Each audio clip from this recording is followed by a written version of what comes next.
everyone in the same business trying. This meeting is being recorded. Oh, what the? Sorry. Even though other than networking, and trying to find others with the same goals, trying to level everyone up. Me personally, I heard Carlos say the same thing.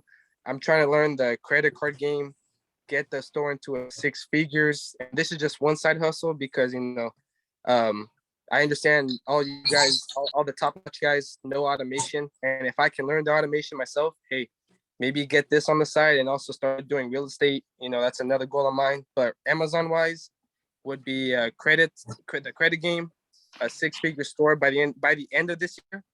And I'm, by the way, I also forgot to mention this in the beginning.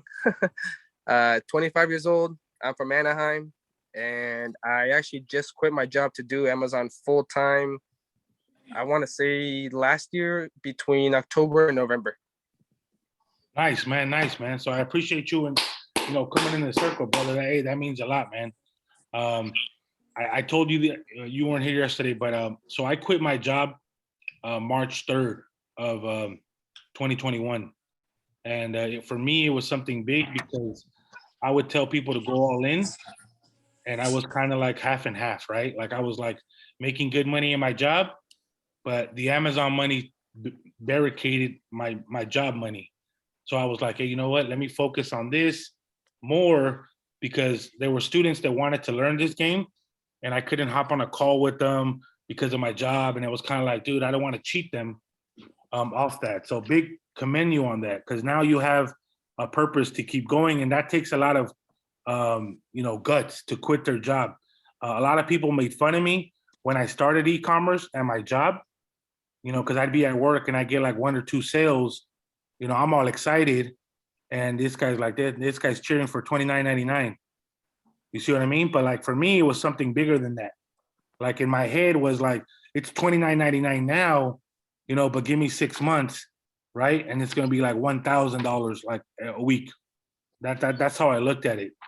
A lot of people are gonna try to weigh you down, and I think that's the big why entrepreneurs don't do what they do, because they're scared of being ridiculed by family, even friends. You know what I mean? Until they start seeing you being successful, then they'll try to tap in with you. And that's kind of like, to me, it's like, I get it. You know what I mean? Like, a hater is going to come in there and be a hater, right? Because that's their, MO. But for me, it's like, you want to come at me like a year later, you start seeing some plays, and then you want to join the circle. A lot of people will take a step back and be like, okay, cool, I get it, because I was there, right? Like I said, like maybe 3 years ago, my friend went to a seminar, a Tony Robbins seminar, and he paid $600. And I was like, dude, you're crazy. Why are you spending so much money on a Tony Robbins? You could just go on YouTube. But it's different. It's really different. See this room right here? This was where I would connect with people. I got Raul Cruz. I got Carlos Fierros. Already people speaking of them. Okay, so what are they doing differently that I'm not doing? They're taking more risk. They're investing in themselves more. They want to plug and play and get these get these gems so they can execute at a different level, right? Document every process, document every journey, okay? Because you can look back at it and say where you came from. Like, hey, you know what? I started with this. My Amazon store, my first 3 months, no sales. Okay, month 4, I got $1,000 a month. That's big. That's big. All right, next person. Hey, so I appreciate you, Joshua. Real quick, so I'm refunding whoever's the most active at the end of the challenge on Friday. Okay. I'm refunding, so you can get all this gem. Hopefully, and just to be clear, I want everyone to win something. So the NFT giveaway is going to be one person, the Oculus is going to be another, and then the refund is going to be another. Can someone potentially get 2 things? Yeah, but I don't want to do it that way, right? I want someone to at least come out with an extra, piece of the prize. But realistically, you guys already won because you're next to people that, potentially can make 6 figures at the end of this year. First thing is writing it down, then working for it, and then seeing it happen. Okay?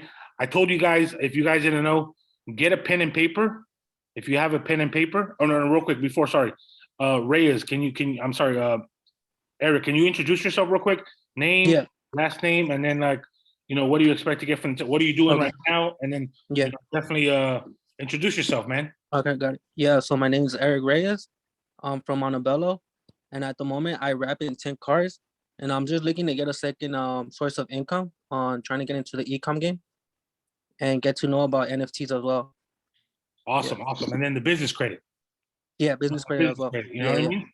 Yeah. All right, cool. Another thing, I'm gonna give you guys just a quick little gem. Raul's already on point with it. See Raul's name on his screen? I am Raul Cruz.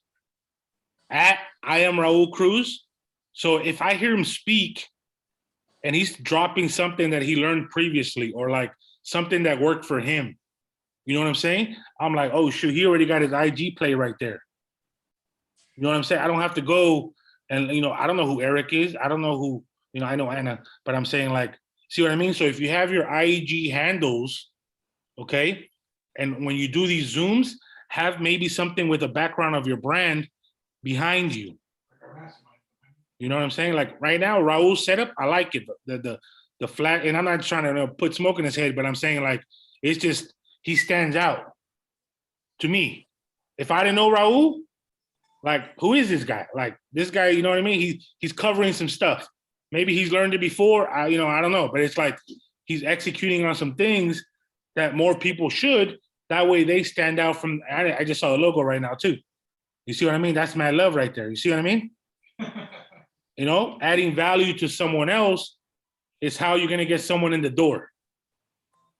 Okay. When I went to this Driven, I asked one of the millionaires there. I asked him, this is Driven 3, right? Money wasn't as right. And I asked him, what does someone like me have to do to get in your circle? And he kind of laughed, but he wasn't laughing at me. He was laughing at, oh, I'm not laughing at you, but no one's really asked me that question. And all he said was, look, as long as you provide value to us, we're going to keep you on. See what I mean? Like Carlos didn't have to, spread the word. He could have been greedy and said, look, I want this NFT for myself. You know what I'm saying? If I don't tell nobody else, that's more for me. That's more chances of me. But he was thinking bigger.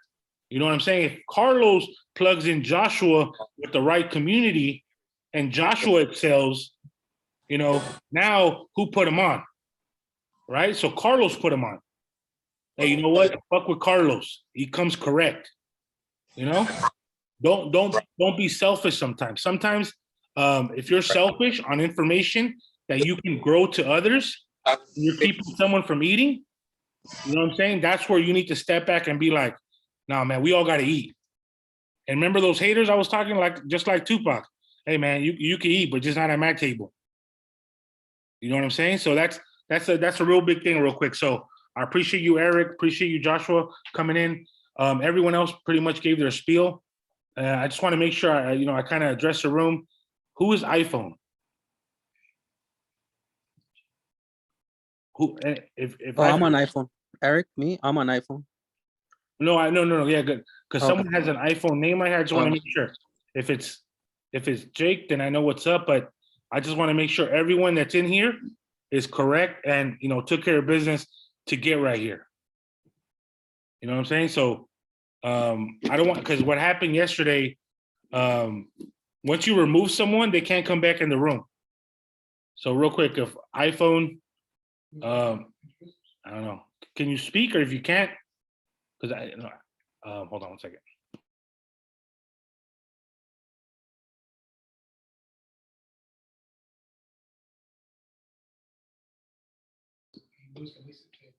Yeah. Hey, so real quick, I'm gonna give you. Can you say, if you can't say anything, bro? I'm gonna log you off, iPhone. All right, going once. Hey, call's being recorded, bro. That way, you know what I mean. I just want to know who this is. Hey, Bulldog. Can you hear me? Who is it? Hey, it's David. I'm not home yet. I'm on my phone, but I'll be home like in 5 minutes. Oh, no. All love, bro. That's all I needed, bro. My bad. I didn't know how to unmute it on here. Oh, you should have put something in the chatters. Yeah. Okay, that now I know who's what, right? Like same thing. If you're on a Zoom call with freaking David Meltzer, with Albert Preciado, you don't want to be known as iPhone. You know what I'm saying? Put your handle on. And if you're not big on Instagram, okay, that's cool. That's fine. You don't have to. But I'm just saying, when you document your journey, you want to grow. Everything counts. Hey, so real quick, if you wrote a pen and paper, I want you to draw this. Draw this, and this is where I'm going with that. So draw 9 circles, just like this. I'll put it closer. And if you know this, hey, more power to you. You're ahead. And if you don't know this, it's all good. This is what I'll show you again real quick if you guys can do this. All right. You might want to do 2 of those. And this is where I want to go and share with that, okay? So you got 9 dots. Let me make sure. Do me a favor in the chat. Just put I'm ready if you got your pen and paper and you got those 9 dots.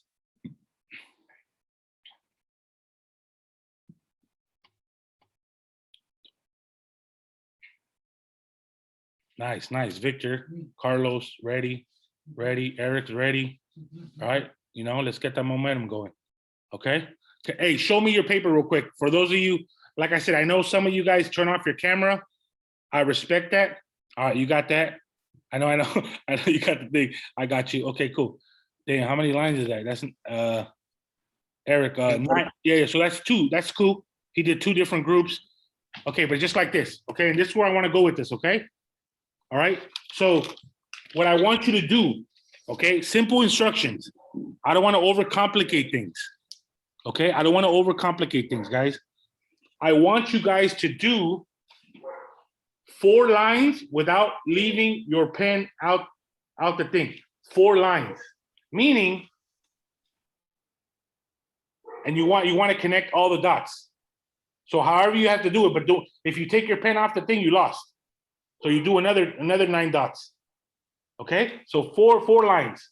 1, 2, 3, 4. I lost, right? Because there's 4 lines. But you want to connect all the dots. If you don't understand what I'm saying, just pretty much 9 circles, and you want to connect all the dots with 4 lines without leaving your pen. Like, don't leave your pen out the paper. Okay?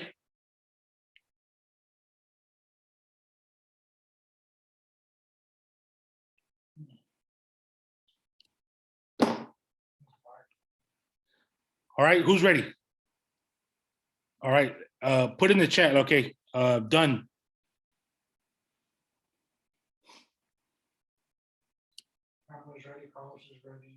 Nice. Okay. Who do you think got it? Or you know what? Who struggled with it? Let show of hands. Who struggled with it? Who did not connect? Oh, did not connect. Okay, cool. Let me see. Carlos, you good? Hey, that's love right there. Hey, you know what I'm saying? It's a snake from Nokia. You didn't fail if you didn't try. He tried. You know what I'm saying? Okay, cool. So check this out, guys. And it's gonna be hard for me to show it, but I'll do it for you guys right here. Hey, Brandon cheated because he already knows. All right. See this right here? Okay. This is something really powerful, but it might be small. Like what are you trying to get at, Ecom? Okay, cool. Check this out. 1, 2, 3, 4. Did I connect the dots? Did my pen leave? My pen didn't leave, right? I was still on there.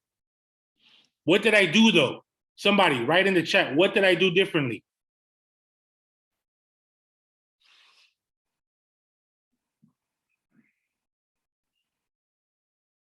Hey, Joshua. Think outside the box. Fuck yeah, that's what I'm talking about right there. Right? Think outside the box. Okay?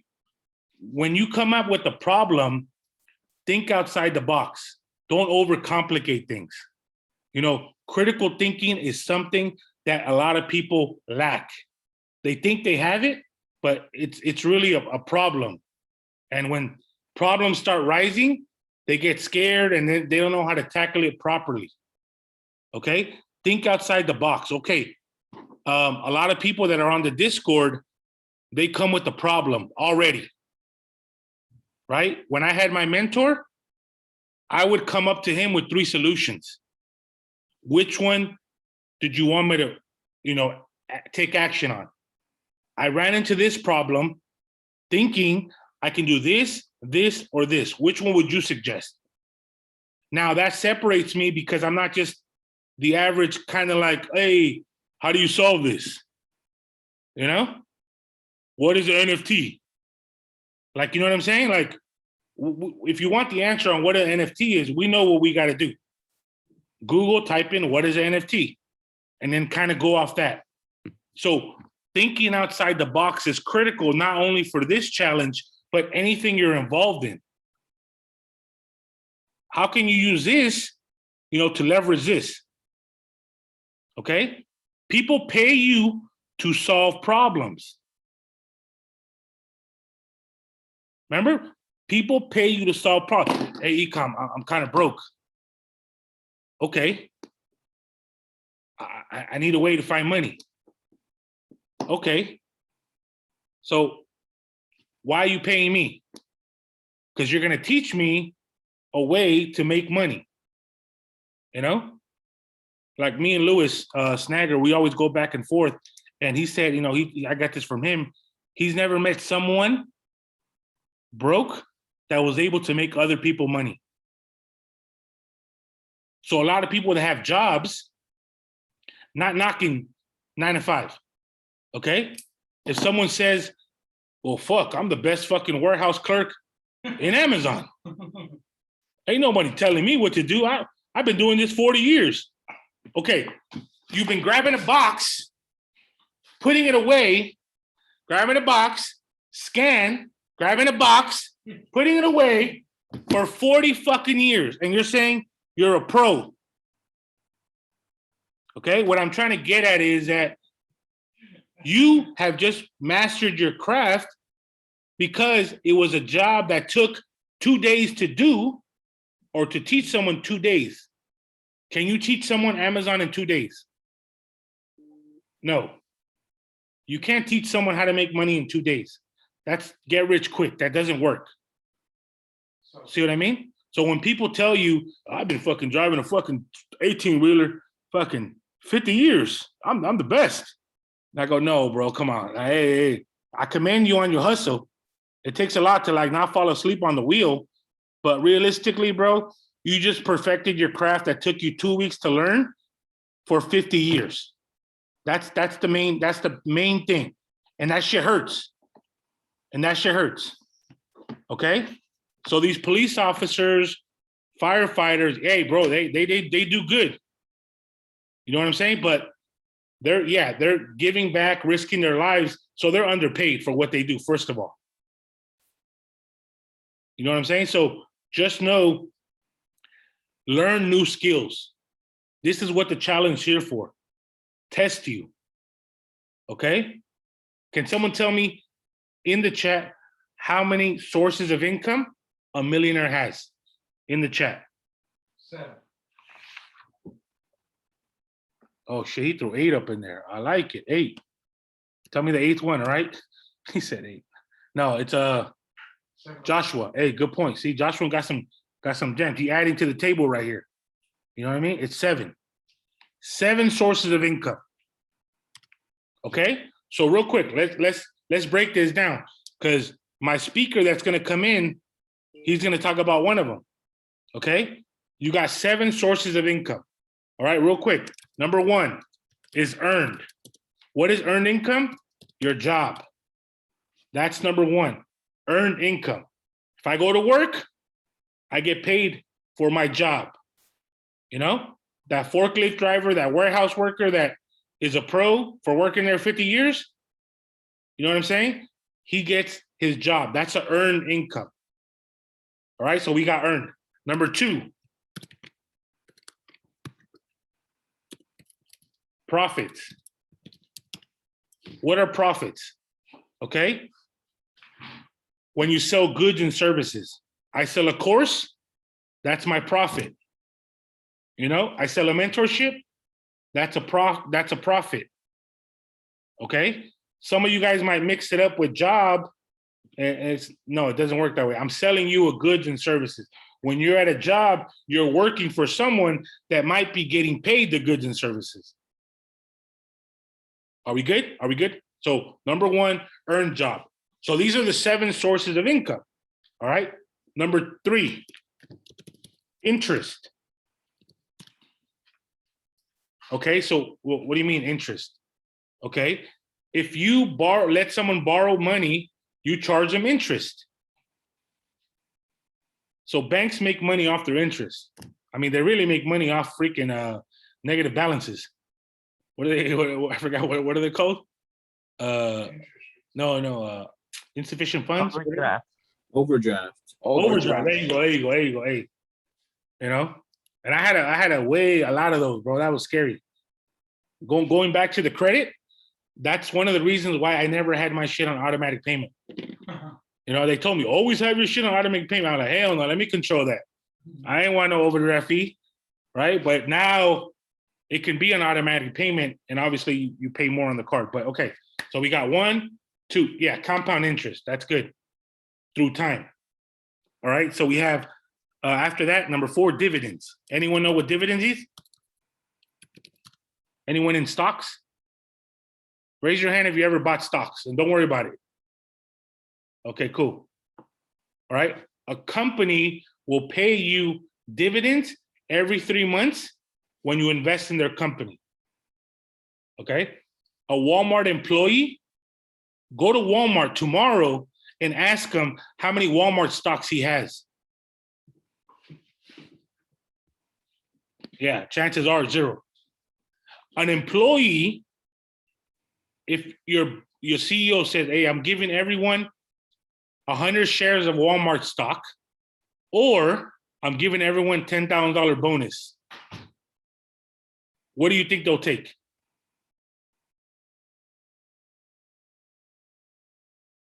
Yeah, 3 was interest, yeah. An employee will probably take the 10,000 or the 100 shares of stock. An employee is probably going to take the 10,000. They want the money now. They don't want the money that can grow and then pay them dividends, have their money grow. So if they have 10,000 in Walmart stock, okay, in a year, those 10,000 conservatively can be 12,000, 13,000. Now, did that employee that had that money in Walmart, did they have to bust their ass for those extra 2,000, 3,000? No, the money just sat there. And on top of that, they got paid dividends. So they usually get 30 cents per share. I'm sorry, 8 cents per share, depending on the company. Chevron, if you invest in Chevron, like $1,000, I think they're paying 6 cents per share. If I own 100 shares, you know, times 6 cents, you know, it's $6, right? That's dividends. So $6 every 3 months, only if you have 100 shares. And this is just like, just throwing numbers out there, but through time, those dividends, you can choose for them to pay you, or you can choose for them to reinvest back in the business. Oh, you know what? I want the dividends because I want to use that money. But if you're smart, Carlos said it, or someone said compound interest, I'm using money that is giving me from money gains, and I'm putting that back into more shares. Okay? So also, when you get into stocks, I know that's a different chapter. Don't be scared to like put in $100. Like that, hey, I'm in the game. You know what I mean? Now you're an owner. When you go to Vegas and you put, like you bought 3 shares of MGM, you are an MGM owner. You have to look at it like that because I'm paying the employees with your stock, if that makes sense. You have to think like that. Think like an owner. And you know, the conversations are different when you have these 7 sources of income and you're able to say, I got 5. And I need to add some more. Okay, so just that's cool. So we're on number 4, right? Number 5, right? Hey, shout out to all my homeowners. Capital gains. What is capital gains? You buy an asset, okay? And I bought my house for $400,000 6 years ago. Now it's worth $700,000. Capital gains. What did I do to earn that money? I mean, nothing. All I did was pay my mortgage. So I paid my mortgage down, right? And my assets increased over time. Capital gains, remember that. Buying property, real estate, capital gains. That's how you get another source of income. You might not know it. Cash out refi. For what? From my capital gains. That's how I'm able to tap into that. All right. 6th one, rental gains. Rental gains. Okay. Renting out anything, a car, right? An Airbnb, a room in your house. That is called rental gains. I appreciate that, bro. Okay, hold on. So number 6, anyone know what number 6 is? And I'm gonna tie this to NFT just to throw it out there. Okay? It's something that you know, Lewis has, you know, mastered when you do a tech company. Number 7 is royalty, right? When you have a big company, you can give someone more paper? they can pay you royalties for using their service. Another, what I'm going to tie this to NFTs is when you have an NFT. Anyone know what VFriends are? If you don't know what VFriends are, that's fine. Put that on the chat if you know what What are VFriends are. friends? There's Gary V's NFT. Who said that? Who said Type in that? Gary V. Is that Carlos? Was that you, Carlos, that said Gary V? Yeah. I don't think you did. Yeah, it was me. Okay, cool. Yeah. So Gary V, his NFT, when it came out, January last year, $300. But what did he offer? He offered every person that owns a VFriends 3 conferences they can attend to. 3 conferences. I'll get to the royalty part. Anytime that NFT sells, he gets 10% of that sale. If he sells it for 20,000, he's getting 10% of that. If someone else sells it for 50,000, he's getting 10% of that. That's royalties. All right, so VFriends started at $300. Bored Ape Yacht Club started at $800, even $300 before. But what happened that made it now like 200,000? Someone with value came, bought one of them, which caused people to jump in on it also, which raised the value up. So who got the 7? Boom. Earned, job, interest. You know? Hold on, because it messed me up. Earn, profits. Yeah, so profits, dividend, business income, capital gains, rental income, royalties, for sure. These are 7 sources of income. What's the goal? The goal this year, hey, if you have 2, hey, that's 1 more before that you had, you know, before. That's the goal. Don't nobody worry about Carlos having 6 and you having 2. You know? Carlos been doing it longer. Raul's been doing it longer. Eric's been doing it longer. Don't get caught up with them. Because while you focus on them, it takes away from your, you know, your momentum. Like all these haters, you give a fuck about what haters say. Fuck the haters. They should motivate you to keep going. While you're gossiping about me, while you're saying the way I look, the way I dress, I'm working. My content is working. You know, whether it made you laugh, whether it made you think, You know, even whether it made like Amazon, you know, fucking bulldog bullshitty. You know, it made you connect. And that's one of the things real quick. I know I wanted Brandon to talk about something for like 5 minutes, and it's regarding if anyone didn't see his post or my post on my page when it was today, and I wanted to kind of tie into what we're talking about. Hold on real quick. So it was regarding the VRs. If you haven't looked at it, Brandon was doing this dance thing on the VR, on the Oculus. And one of the things that we were trying to portray is misdirection. What was behind the video? Anyone put in the chat? If you saw it, you saw it. If you didn't, all good. Put in the chat real quick if you saw it. Yeah, okay, no, I'm saying, what did you see in the video in the back?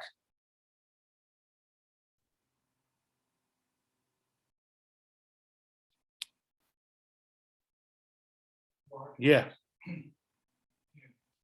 Okay, that was misdirection, right? I'm seeing Brandon. Brandon is in the video. You know what his first comment was that someone hit him up with? He said, "Hey, is that a house in the back?" Like it was so big that is that really a house? Is that a fucking warehouse? But it was misdirection. A lot of times we're misguided. We're seeing the Lambo. We're seeing that and we want to get that. And we feel like by buying one course, it's just going to get us there.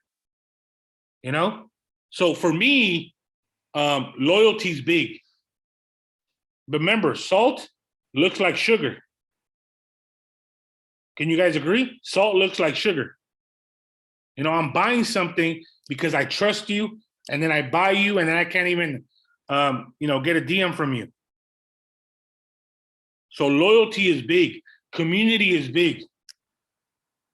That's huge for me. So when people do this marketing, what message are they trying to portray? You know what I'm saying? So that was kind of like a funny thing. We wanted to twist it, but it kind of like people were looking at the homes. They didn't even say nothing about the Oculus Or me. or him. And it's kind of like, you know what I mean? So sometimes when I put these videos out there, I do them so people can talk. Because as long as you're talking about me, the word is going around. And that's key, guys. Hold on real quick. So is on the 7 sources of income, is there one that you're kind of confused about? And like I said, don't worry. There's no such thing as no stupid question, no judgment. Like I said, I don't care if you have a 400 credit score or an 850. All right, we're in the same room. All right. Remember, 2 guys at a mastermind, both paid $10,000. One is Gucci'd out. The other one got a Walmart shirt on, Walmart shorts. Okay. The Gucci guy looks at the Walmart guy and says, "Hey, where your Gucci at?" And the guy in the Walmart outfit looks at the homie and says, "We're in the same fucking room. It don't matter what I'm wearing. I'm getting the same information you are." See what I mean? So that's huge right there. Be in the room. People are scared to get in the room. They feel like, oh no, it's not gonna work. It's not gonna work because you didn't work. Okay. Real quick, anyone have any questions regarding yesterday's session? Like I said, for those of you not on the Facebook group, I'll add you guys. Every day there's a task. The tasks don't have to be completed each day. I mean, you would want to complete it each day, but you want to follow up because at the end of the giveaway, to be included formally, you want to complete the task. I mean, you signed up for the challenge. I don't want to do you a disservice if you do something and not taking action. Also, these videos will be on there for a week after the challenge. Why? Why are you going to take them down, Bulldog? Because if I don't take them down, you're not going to take action. If I tell you I'm going to take them down next week, you might actually execute on this information. Yeah, did you do the emails to Pam? Yeah, she did. She got them. Good question. Yeah, so Pam got them for sure. Yeah. Hey, real quick, any questions about what I'm talking about? Good question. Who's that? Sorry. Carlos. Oh, go ahead, brother. Go ahead. Hey, listen, going back to the incomes, the 7 streams of income, could you just quickly go over this royalties income? The last one. So royalties, right? So when I recorded the course one time, okay? And this is where I want to get what you guys need to understand. Okay? I'm recording this session right now. I can throw this as a bonus on the revamp course. You know, buy the course now, and I'll throw you the challenge of the week. See what I mean? So I'm repurposing something so I'm able to get royalties from it. So what I'm saying is, an actor, how many times do they film a movie? One time. The movie plays 1,000,000 times, and they get paid royalties based on that. How long did it take you to do an NFT? The project, it might have taken you a long time because you didn't know what you were doing, but still, you put it out there. Now, every time something sells, you get a royalty from that. Okay, so what I'm saying, Snagger, I'm just giving him as an example. Like, let's say Raul jumps on Snagger, and he's able to bring in a large community of people. He'll get a royalty for a percentage for bringing in, like an affiliate kind of, but it's more deeper. Royalty when it comes, like Snagger on the deeper level, like let's say Apple can come to him and say, look, we want to use your software on our platform. Okay, cool. I need this royalty from every user. Or give me a lump sum, and then each month give me a small, you know what I'm saying? So that's royalty. You have to find ways, you know, to maximize your potential on your product. Okay? Now, I haven't shared this, and I'm not gonna right now till maybe the last day. The biggest thing, and I don't want to drive into NFTs right now, but the biggest thing that you guys are missing regarding NFTs, guys, is that when you buy an NFT, you own the commercial rights to that NFT. Okay? So track me on this. If I buy, okay, and I'm obviously, I want to buy a Bored Ape, but they're like 250,000. If I buy a Bored Ape, I'm buying it for the community. I'm not buying it for anything other than that. Now, with this Bored Ape, can I make my own brand off this Bored Ape? You know, can I make my own swag? You know, Bored Ape 7,000. I can spin it. I'm using something that's already branded to make it in my own personal brand. Think outside the box on that one. Don't just think that you just have the NFT and let it sit there.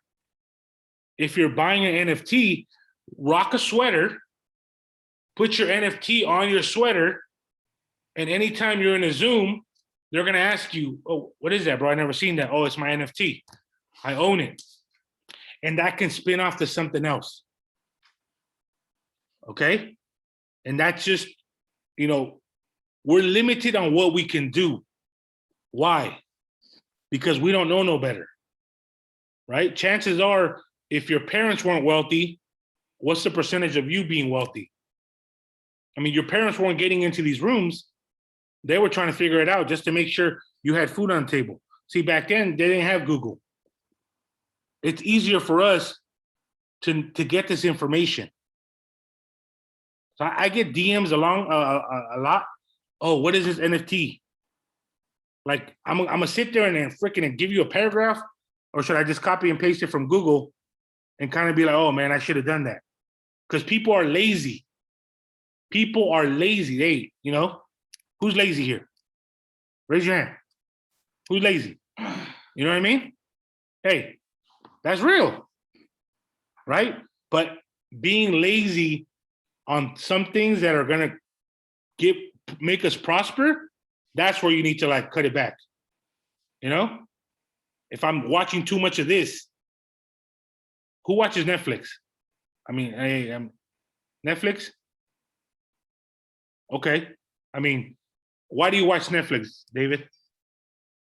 I'm just Probably because of their what do you call it, like their shows that they just have on there, like their exclusive shows.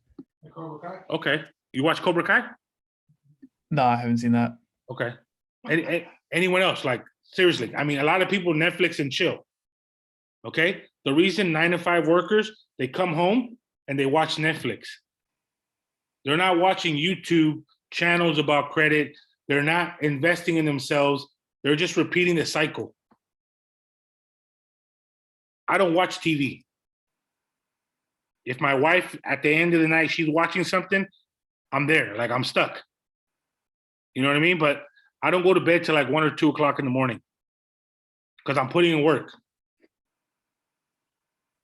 You know that Steve Harvey, when he talked about, hey, if you're sleeping more than 8 hours, you're cheating yourself. If I sleep more than 6, I feel guilty because I feel like I could be productive. I could be learning more. Ask yourself, have you put in 10,000 hours to master your craft? That's all you need, 10,000 hours. Don't let no one second guess you on that. I put in the work. I put in the 10,000 hours. Now I'm able, is it working for you? Are you seeing results? Yeah, it is. Okay, do it again.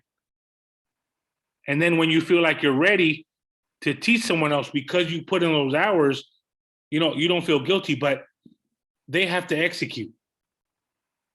Remember, if you're too cheap, you're not the best. Keep that in mind. If you're too cheap, you're not the best. This challenge was $297. Some of you guys, like I said, everyone's on a different playing field. All right. You might be like, hey, $297, $300 for like 10 hours. Hey, that's a no-brainer. Other people, you know what? I'm gonna see this, my first challenge, whatever it is. Right? Growth mindset, fixed mindset. Any information that's here, all the speakers in here, you guys have access to them. The Q&As. They're charging $5,000, $10,000 to do this. Like consultations on a heavier level. So you got to know your purpose and your price point. Because once it starts working, people are going to tap in with you. Carlos is from a small town. Okay? But you know, maybe some of his internal friends, why they don't rock with him? Probably because he's doing better than them and they both started from the same town. I don't see Carlos popping bottles. You know what I'm saying? Like, he's really focused on his craft. And some of us need to really think about that. Like, if you got kids, okay, cool. Give them the life that you never had. But if you don't have kids, okay, you know, I'm getting my house, my credit right. And then when they're born, they don't have to struggle how I struggled with my parents. All right, guys. Hey, speakers should be coming in like in 5 minutes. So if you guys have any questions real quick, go ask them away real quick. Hopefully the 7 sources of income were pretty much explained. And if you can figure out a way to add 2 or 3 more in 2022, you know, you're way ahead of the curve. Because if we go to our job tomorrow, those of you who have a job, and they give you a notice that says, hey, man, 2 weeks, man, it's time to go. I don't want you to be like, oh, shit, man. But now that you have this Amazon thing or you're able to tap into another source, you know, you have something to fall back on. The reason a lot of people lose their mortgage or lose their house, because they didn't have nothing else to fall back on. Netflix don't look pretty now when you're late on your mortgage. And I've been late. Like I said, I almost lost my house. I got my car repossessed. And I'll tell you another, remember I told you hit it where it hurts? hit the pain when I'm Peruvian. For some of you guys don't know, I'm Peruvian. My grandma passed away in 2019. That's when I almost lost my house and repoed my car. To transport my mom, my grandmother from Peru, from here to Peru, $18,000 to take her on a plane. I had 7,000. You know, part of that was for my house. You know, some of that money was for the car. And I said, Grandma, you know, she had passed. That was her one wish. Take her to Peru so she can be buried with family. Because right here, there was only a small group of family. Everyone out there was, I mean, every family we had was really out there. I called cousins. Hey, cousin, I got 7,000 already. Can we chip in and, you know, get my grandma, you know, to Peru? How much is it? Oh, 18,000. I'm not asking. I'm 50, $100. You know, I'll make it happen. And I fucking failed. I couldn't do it. I couldn't get the 18,000. I had this Amazon skill, but I didn't really put it to work. You know? Like I didn't hone in on the craft. That call, when I called my cousin, all I wanted him to do was send $50. He was in New York, in Queens. And he told me, no, I ain't got no money. That made me feel like I will never reach out to family for money ever again. I'm gonna make my own money. And then that's what it took. I felt horrible. Like, damn, dude, I can't come up with 18,000? Just my one grandma's, hey, send me to Peru. So I say that because I had to dig deep. And then that's where, you know, that month, go to Driven or pay my mortgage. I spend it on Driven, $2,500. My mortgage is $2,500. That month, by me executing, I made 20 grand. Okay? I was like, I didn't tell my wife. I just did it. You know? Kind of like do it now, figure out the rest later. Hold on, sorry. But that's what I'm trying to figure out, guys. Like, if it doesn't hurt you, you're not going to grow. If you're comfortable right now, you know what I'm saying? Like, you're not going to grow. If you're too comfortable, fuck that. Don't be comfortable. Get out of that comfort zone. Whatever it's going to take. If you're not paying rent, you know, good. Use that. Are you saving up to buy a property? Or are you just there because you're not making enough money? So it's kind of helping you. That's how you have to look at it, guys. You know, once you lose a parent, my grandma was like my mom. She was everything to me. You know, when she was gone, you know, I felt like, man, so much doubt in myself. Because I looked at other people and how are they successful and I wasn't. Okay? But the key thing is, are they working harder than me? Real talk, put in the chat. Is someone that's successful working harder than you? But remember I told you, critical thinking. That's why we did the exercise. Is someone then wealthier working harder than you? No. This is the plot twist. This is the plot twist. Is someone wealthier working harder than you? There you go. They're working smarter. Who's busted their ass at their job for 60 hours a week? Okay. Overtime, you got paid more. Okay. You got paid more. But those 60 hours that you could have put in your store, maybe your growth could have expanded more. Meaning, I'll explain it kind of like, bring it down a notch. A Range Rover compared to a Honda, right? Are the tires the same? Meaning, are the tires 100 times better in a Range Rover than a Honda? No. So why am I saying that? Range Rover just found a better way to market their product. And they attract wealthier people, right? Or people that look, try to look rich or whatever it is. They found a way. Honda's price point is really low because they can sell more of it. So wealthier people just find a way to make their money work faster and able to grow on a different level. Meaning, so back to working hard. You can work your ass off for 60 hours. Someone else can be lazy and work the same 60 hours. You're still going to get paid the same. So find ways to make your money work for you. Make it work 10 times faster. And that's going to bring in our next speaker. Hold on real quick. Any questions real quick, bro? Anybody? Hopefully, I'm before the speaker comes in, hold on a second. Let me text him. I want to make sure he's in.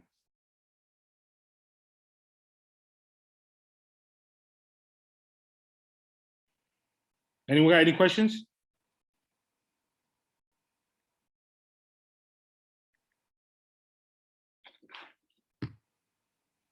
No questions? We're good?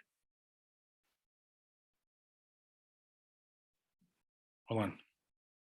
All right, cool. He's about to come in now. Before he comes in, you know how I said critical thinking? I'm gonna end with this. So check this out. If you are in a dark room, no lights, okay? All you have is your match, okay? And there's a candle, there's an oil lamp, and there's a stove. Put in the chat what you're lighting first. Dark ass room, 3 things. Only a candle, an oil lamp, and a stove. What are you lighting first?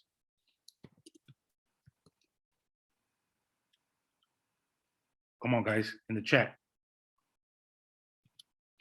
The match. Come on, brother. You got, come on, man.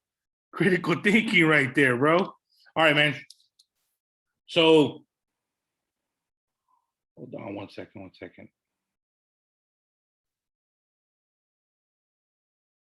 Hey, Rodney, are you there, brother? I'm here. What's good? Hey, what's up, brother? What's up? So this is a fellow veteran. Definitely be doing Turo. I don't want to, give his story much, take away from his shine. I want him to tell his pain, because pain is where it hurts. All right. So appreciate you, Rodney, hopping in. Well, just to let you guys know, he's got more than enough cars on Turo. He's gonna share his story. Hey, Rodney, appreciate your time. Just so you guys know, can you drop your Instagram first so everyone can tag you as they're recording? Yeah, for sure. I'll put it in the chat. There it is. All right, so Rockman228. All right, King Turo himself. Am I good? You good, bro? Can you guys hear him? Make sure you guys go in the chat. If you guys can hear him, thumbs up. Okay, cool. All right, so why do I bring him in? 7 sources of income. All right, which one are we talking about right here? Rental gains. Okay. All right, guys. All right, Ronnie, it's all you, brother. I'm taking notes myself, brother. You got my undivided attention. All right, man. I appreciate your invite on. So I'm Rodney out of Atlanta, Georgia. Originally from Mississippi, and still in the Air Force, Air National Guard. Quit my job with the gas company about 8 months ago. While I was right when I got back from overseas. So I quit. What was I making? Like 89,000 a year. So as soon as I got back from Japan this past February, I jumped off into Turo.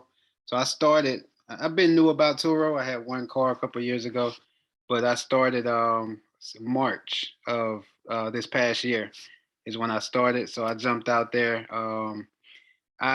Within a matter of 6 months, I had 32 cars in Atlanta. So I really ran the play. You know what I mean? 9 of those cars was in my personal name, And the rest of those, I probably had about 10 that I paid cash for, off a bunch of money, off of that deployment money, as they say, that I saved up. And then the rest of them were other people's cars. You know what I mean? So a couple months later, I ended up meeting a guy out of Houston that had his own dealership, and he tapped me in. So now I have a dealership in Houston as well, a small car dealership in Houston that it allows me to do quite a bit. Actually, I don't have to worry about the trade-in value or anything like that. I can sell the car to myself if I need to, and I'm gonna give myself the best deal on my trade-in. So I also created another partnership. So there's another 36 cars in Vegas. Those are all owned by other people. So we ended up, me and my mentor, my social media mentor, that got me into this game. I taught him how to do the Turo play, and he asked me to partner up. So we promoted it. He was a genius with social media, and then we put it out there. Bring your cars to Vegas. We'll run them for you. And we ended up with a bunch of exotics and some luxury cars. So it expanded there. So now I'm currently so that's my Turo game there. So I'm gonna get into that deeper. But I just dived off into the short-term rental game as well. So our Airbnbs. So I'm currently in 2 mentorships for short-term rentals. I started that about 3.5 months ago. So after a month of learning everything, I accumulated. Now I'm at 13 units in a couple months. So I have units in Mississippi, the hometown where I'm from, Moss Point, Mississippi, Tampa, Florida, and Arlington, Texas. So I use a lot of that income from Turo to reinvest into this other popular market that people were talking about. So I've accumulated those units and set the sign on for more units next month. So should be pretty fun. Turo is I decided to scale down a little bit, so I'm at 23 cars in Atlanta, and my dealership actually bought about 15 of the Vegas cars because there was a lot of equity there and a lot of payouts we could have did for the owners of those cars. So we paid out some of those owners and ended up trading them in. So have a lot less cars now, but it's cool because, like I said, I reinvested that money. So that was the ultimate goal, was to shift a lot of the focus from the cars, because the cars can, I'm gonna tell you the good and the bad. They can be a headache just because you're gonna meet all type of renters. You know what I mean? You're gonna meet people that want to smoke in your car. People, you tell them no pets allowed, they'll still bring their dog in the car and you have dog hair everywhere. So but there's ways to charge for that. Turo has changed their cleaning fees. So for anybody that doesn't know what Turo is, it's pretty much a ride sharing platform, and you can rent out your personal vehicles or other people's vehicles on that platform. And you never have to worry about, I don't want to say never, but Turo's insurance is your primary insurance. So a lot of people are like, what about the insurance? What about my personal? Your personal insurance is your last resort. So as long as I take about 60 photos before the trips, like 50 to 60 photos, right? As long as I got proper photos and I'm covering every angle of the car, even underneath the car, if somebody runs over something, then I'm covered, right? So let's just say I don't get a clear picture, or you're somewhere up north and it's snow, you can't get a clear picture of that panel, they wreck it. So your next step, if you can't use Turo's insurance, would be to go after the person that rented your car, right? You want to get a quote on the repair and say, hey, and I understand things happen, but just what I got the invoice. How do you want to take care of it? Do you want to Zelle me, cash out me? How do you want to pay for this, right? So you try to get them to pay out of pocket. You'll be surprised. Some people will, right? If they don't, then you want to try to go after their insurance to pay for that damage. So I started collecting, not only do I verify their driver's license, but I verify their insurance as well. So I have a copy of their insurance, right? So now if something happens, I can go after their insurance if they don't pay, right?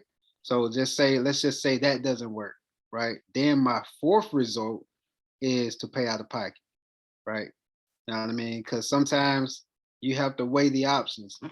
Will I use my insurance and risk them going up on my policy, or maybe even find out that I was renting my car out and some of them don't allow that and then they drop me?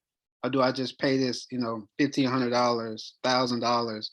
Because the car is going to make money. So sometimes it's worth it just to pay the repair out of pocket and not even touch your insurance. So you see how far it is before I even reach my personal insurance. Like I don't even want to even deal with them. I don't want them to know what I got going on. What's none of that. So that's how you protect your investment with the cars. Turo has different coverages. They have a 60-40, they have a 70-30, 80-20. So I would get 80%, Turo would get 20%, right? So with the 60-40, there's no deductible. They cover you rental car reimbursement just in case, if your car is down for so long and you're losing rent money, then they'll cover that. For me, that's not enough bonus for me. So on my luxury cars, I do 70-30. On my some of my cash cars and regular economy cars, I'll do an 80-20. The key thing to doing those lower policies is to have a plug for everything. So I got a car insurance plug. So I pretty much built a relationship with private car insurance companies, right? They give me the hookup on my monthly insurance rate. Sometimes they'll even instead of them putting my home address, which might be closer to the city and have higher premiums, they'll ask me, do I have any relatives that live outside the city, right? So they'll use my relative's address, which will lower my premium, right? So that's the key thing. You have to have a way to get that insurance cheaper. Same thing with the mechanic. You want to find a body guy and a mechanic. You want to have those people and just tell them, hey, I have this many cars. I'm going to bring these cars to you. I'm going to do a lot of business with you. I just need to hook up when it comes to my deductible, right? So if you got 80-20, you're paying a $1,600 deductible through Turo. That mechanic can make sure that the deductible is covered in the repair, right? So if he says the real quote was $2,000, he'll pull that front bumper off and go and just find some other things that's going like, hey, there's more damage here. I need you to send me an extra $1,600. Now my deductible's covered and the repair is covered, right? So that's the key thing to finding a body mechanic plug, mechanic, and then finding a body guy as well. So a lot of times you should be making money off any type of damage, right? Any type of repair, all of that. So if you got scratches and Turo's gonna pay you out for that scratch, $1,000, $500, your body guy should be doing it for half that, right? So you're walking away with money every time something happens. That's the key to this game and to winning on all of the downs, you know what I mean? The down parts of this game. So you also got diminished value. Someone wrecks your car, and as we know, after an accident, they have to repaint it, replace the panel.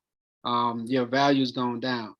So you have to find that insurance company that's going to write you a check for the value that's lost because of that accident, right? So there's another way to get paid, and that's a large payout too.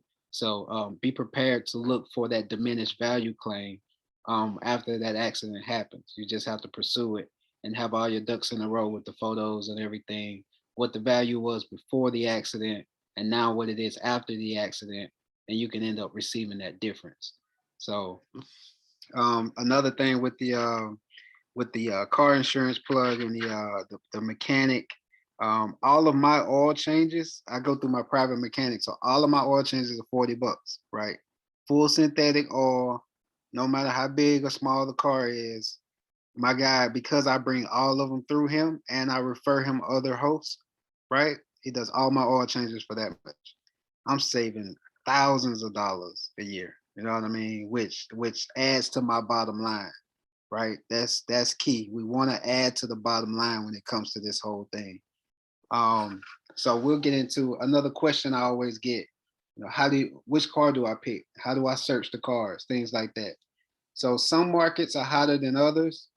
Sometimes you have to be prepared to you might not live in a hot market. You have to be prepared to partner up with someone or put your car in a market that is hot, or find an operator that has multiple cars where it's very easy for them to add it to their fleet, and they'll take a percentage for operating their car for you, which is another way to make it passive, right? So normally what I do when I research, I get on Turo in Atlanta. Say I'm looking at a Toyota Camry. I get on Turo, I'll pull up Atlanta, I'll look like 3 weeks out, right?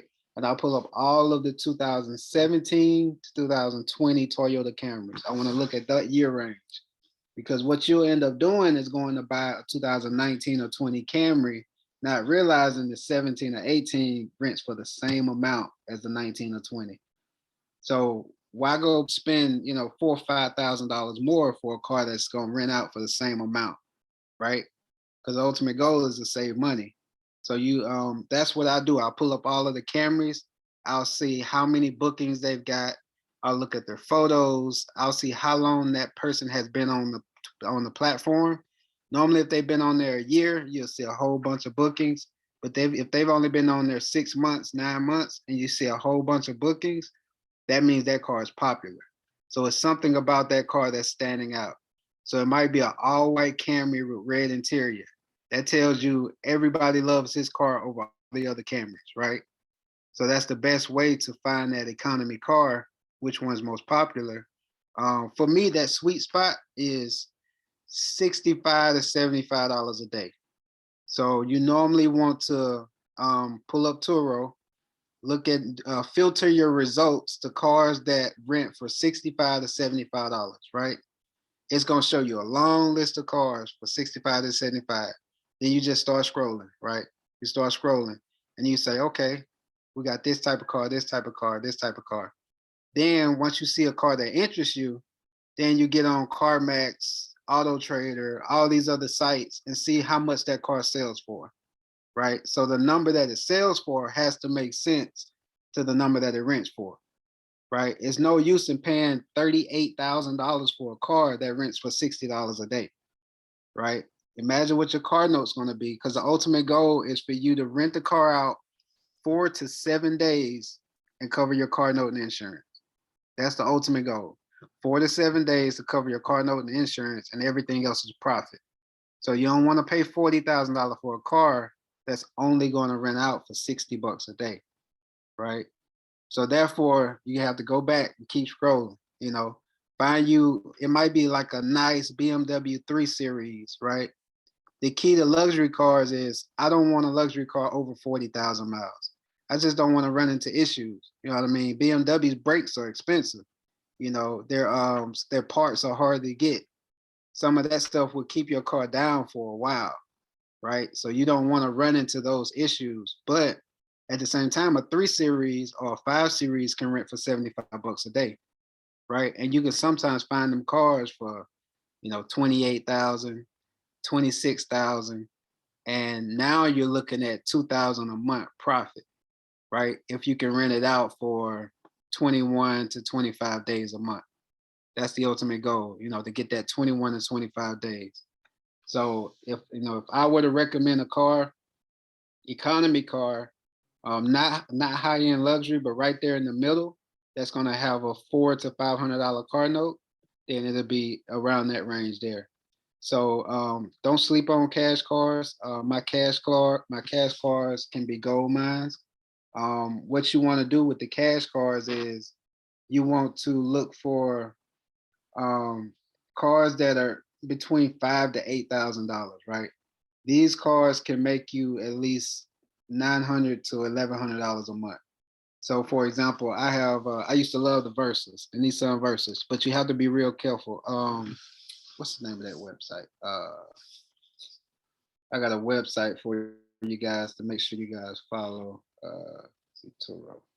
Not Swapolis, right? No. No, this is a website for you to know which cars to avoid.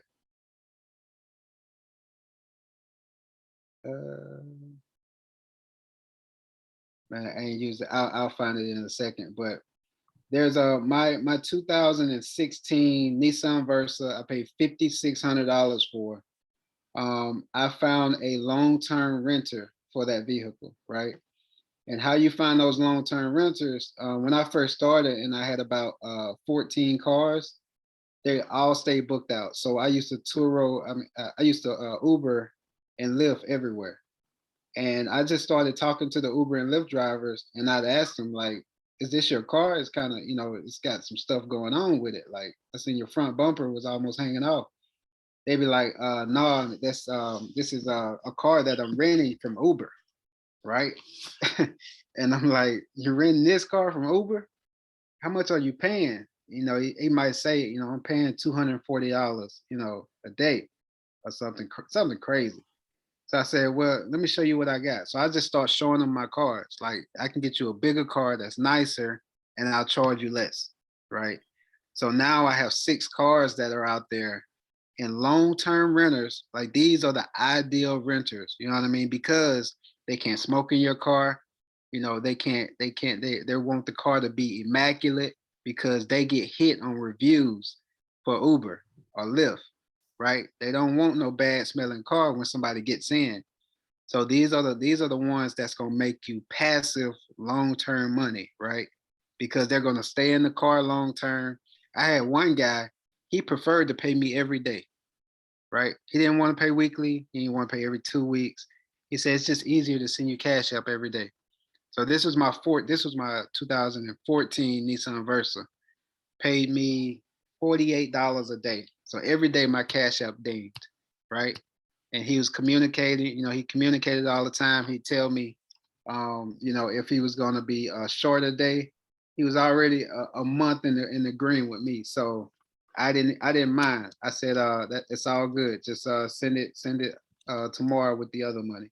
I found that site. I'm putting it in the chat right now. Carcomplaints.com. This is a good site to use.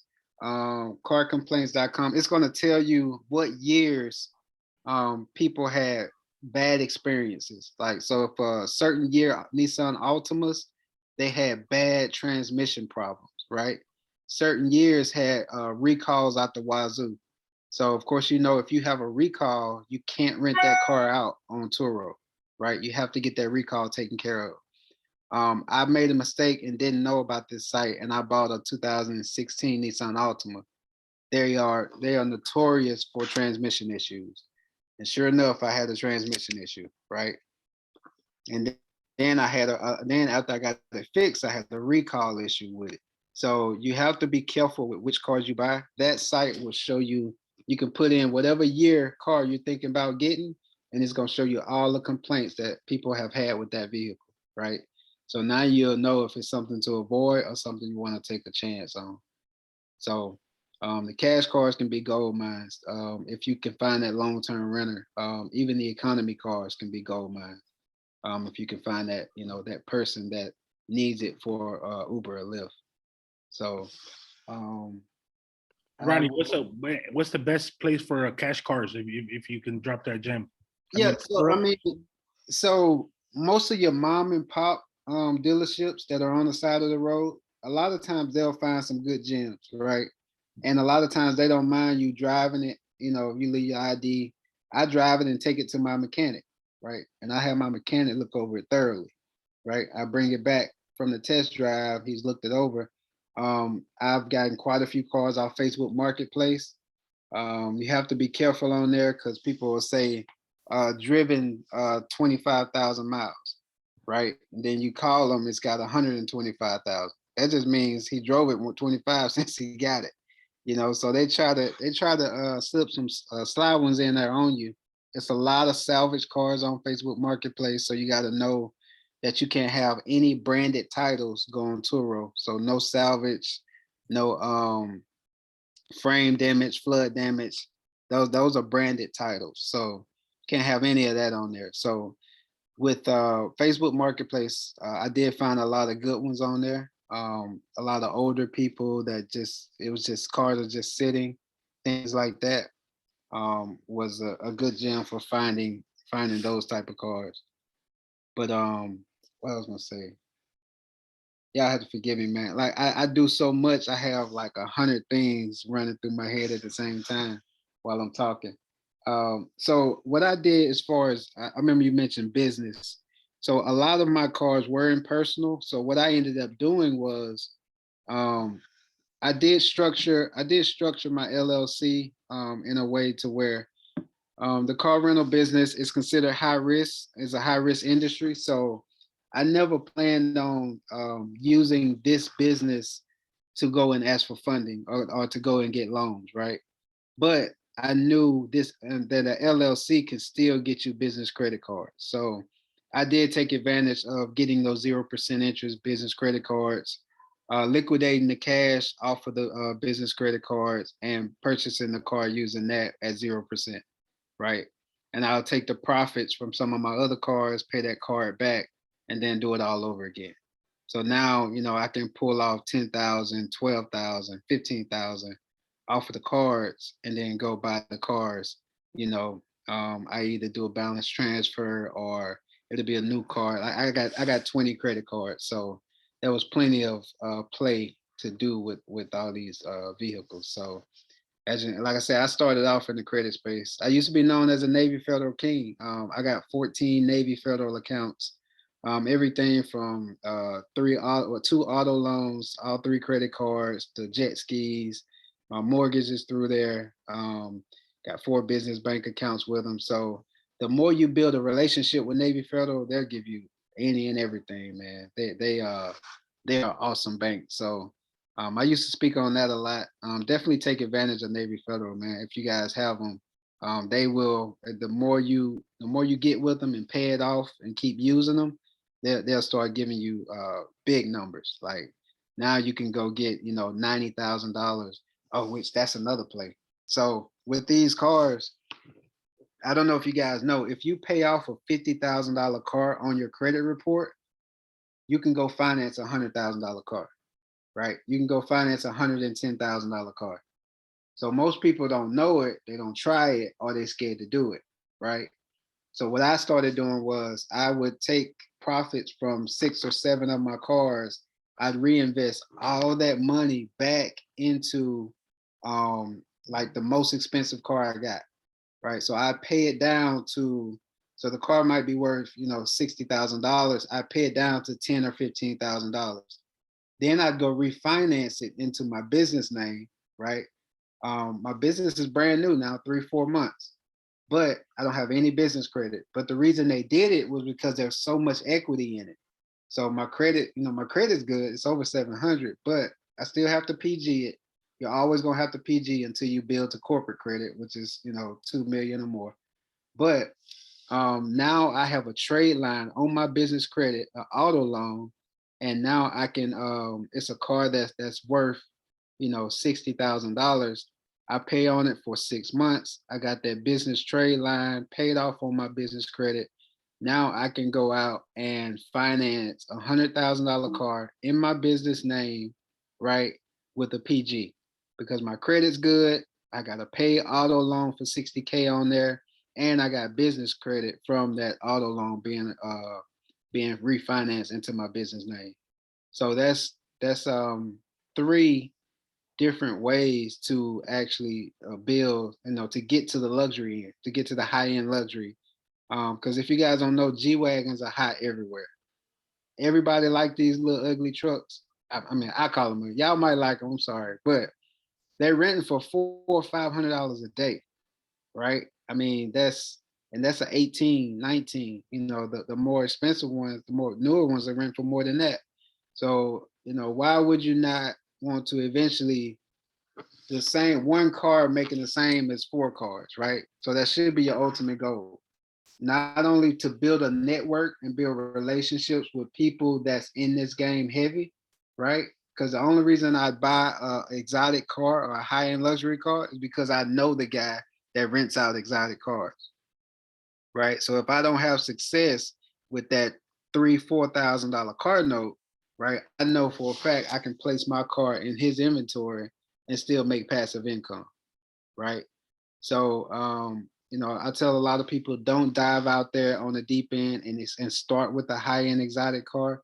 You might have some success with it, but as soon as slow season hits, boy, that $3,000 note add up good, add up quick. You know, after 2 months, it ain't renting out good. So that you have to be careful with diving out there. But if you know somebody, so I took 2 mentorships when I first joined, when I first got into the car game. I took Matty J and Pushman Mitch. I don't know if you guys heard of them, but what I did was after I bought the mentorships, I went out and I took 2 of my high-end cars. So me and my business partner, we got a 2021 Bentley Bentayga that we ended up putting with Matty J's fleet, right? So we built that relationship with them. Now we can we can call them firsthand, right? Same thing with Pushman Mitch. I knew he had just finished renting out his Jeep Wrangler to a long-term renter.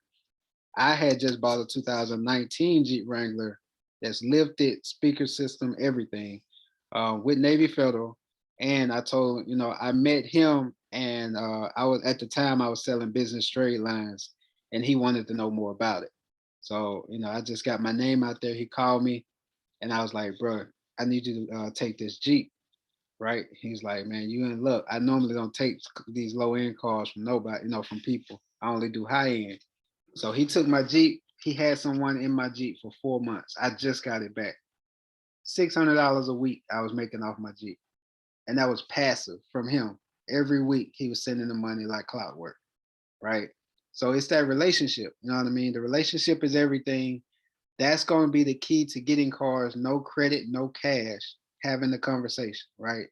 Half of like I say, half my inventory, actually about 80% of my inventory is other people's vehicles. No cash, no credit, right? People just seen what I was doing on social media. They heard about the cars that I was renting out, and they was like, I want to make some money. I don't want to do it. I don't want to mess it up. Let me send you my car. And I just started, we just started collecting cars, right? Didn't cost me anything. Some of them I do a 60-40. Some of them I do a 70-30. Some of them I just cover the car note for their new car. They bought a new car, so they don't want to pay their car note. So I tell them, give me your old car, I'll pay your car note for you, right? All the other profits mine. All I had to give them is $500-$600 a month, right? I'm making $1,200, $1,800, and I'm pulling out $500-$600 a month out of that profit. Everything else is mine. That's more like a 80-20. Some of it's a 90-10 because I'm making $3,000 off their car and they just want their car note covered. So it's those type of conversations you have to have. If you see a old car sitting in someone's driveway, if you go to a parking garage and the car got dust all over it, leave your business card on the window, tell them, hey, would you like to make some money on this car while you're out traveling? It looks like it's been sitting forever. It could be a super nice car, right? Those people are going to reach out on your business card and say, hey, tell me what you're talking about. I run a car rental business. I have this many cars. I can make you some passive income to cover that note while it's just sitting there for months, right? Or we can do a partnership. We could do a 70-30 partnership. You get 30% of all the profits and you don't do nothing. So those are some things you can do. I've been talking I'm gonna shut up and let y'all ask some questions if y'all got any, man. No, man, they enjoying the information, you know what I mean? Because I go all night, man. yeah, so you know what? Hey, thank you, Rodney. I mean, I'm opening up for Q&A right now. Hopefully you guys have some questions written. Obviously the good and the bad, right? Everyone thinks that, hey, they want to get into Turo, but like Rodney says, man, sometimes you got to get your licks in, so you can perfect your craft. A lot of people don't want to do what I do because of suspensions, and that's part of the process. They don't want to deal with returns. I mean, these are things that you just got to go through, and the stress becomes less worry. Can you talk about an incident like where someone totaled your car and you kind of like maybe panicked, or you were already in a position where like maybe you came up on top on that? No, man, I just gave you at the beginning, I gave you guys a super good gem. So I learned early on that you can make money off accidents, right? Don't have a personal relationship with none of these cars. You know what I mean? Don't worry about any of it. If you love one of your cars, then you're gonna be highly disappointed because somebody's gonna do something. I did have I had an assistant that helped me with all these cars. She's moved on to lesser things, but she helped me when it comes to, so, oh, I didn't talk about that. So I, majority of my cars I found an open parking lot behind the airport, right? And the airport is like a business, it's like a ton of businesses, right? And they got a ton of parking. They don't have any wheel tow signs or anything like that. So that's why I park majority of my vehicles. And I charge $120 to deliver to the airport. And it's literally 3-4 minutes away where all my cars were. Right. So a lot of people didn't Uber that way. Or I set the location where it was like, it cost them $40 for Uber, but I had a car parked at the airport. So I either take it, to where they pick up location, or I charge them 120 and just, it takes them a couple minutes to drop it off at the airport. So that parking lot, it was wide open. If my car's never really set more than 2 or 3 days, but if it did, I send her out there, or I'll go out there and move it to a different parking spot, just make it seem like it hadn't been sitting there forever. But 7-8 months in, never had a single issue out there. I put multiple trackers. I put 2 trackers on all my cars. I don't put 3, 4, 6. I put 1 wireless tracker, and I put 1 tracker with the kill switch. So I can unlock and lock remotely.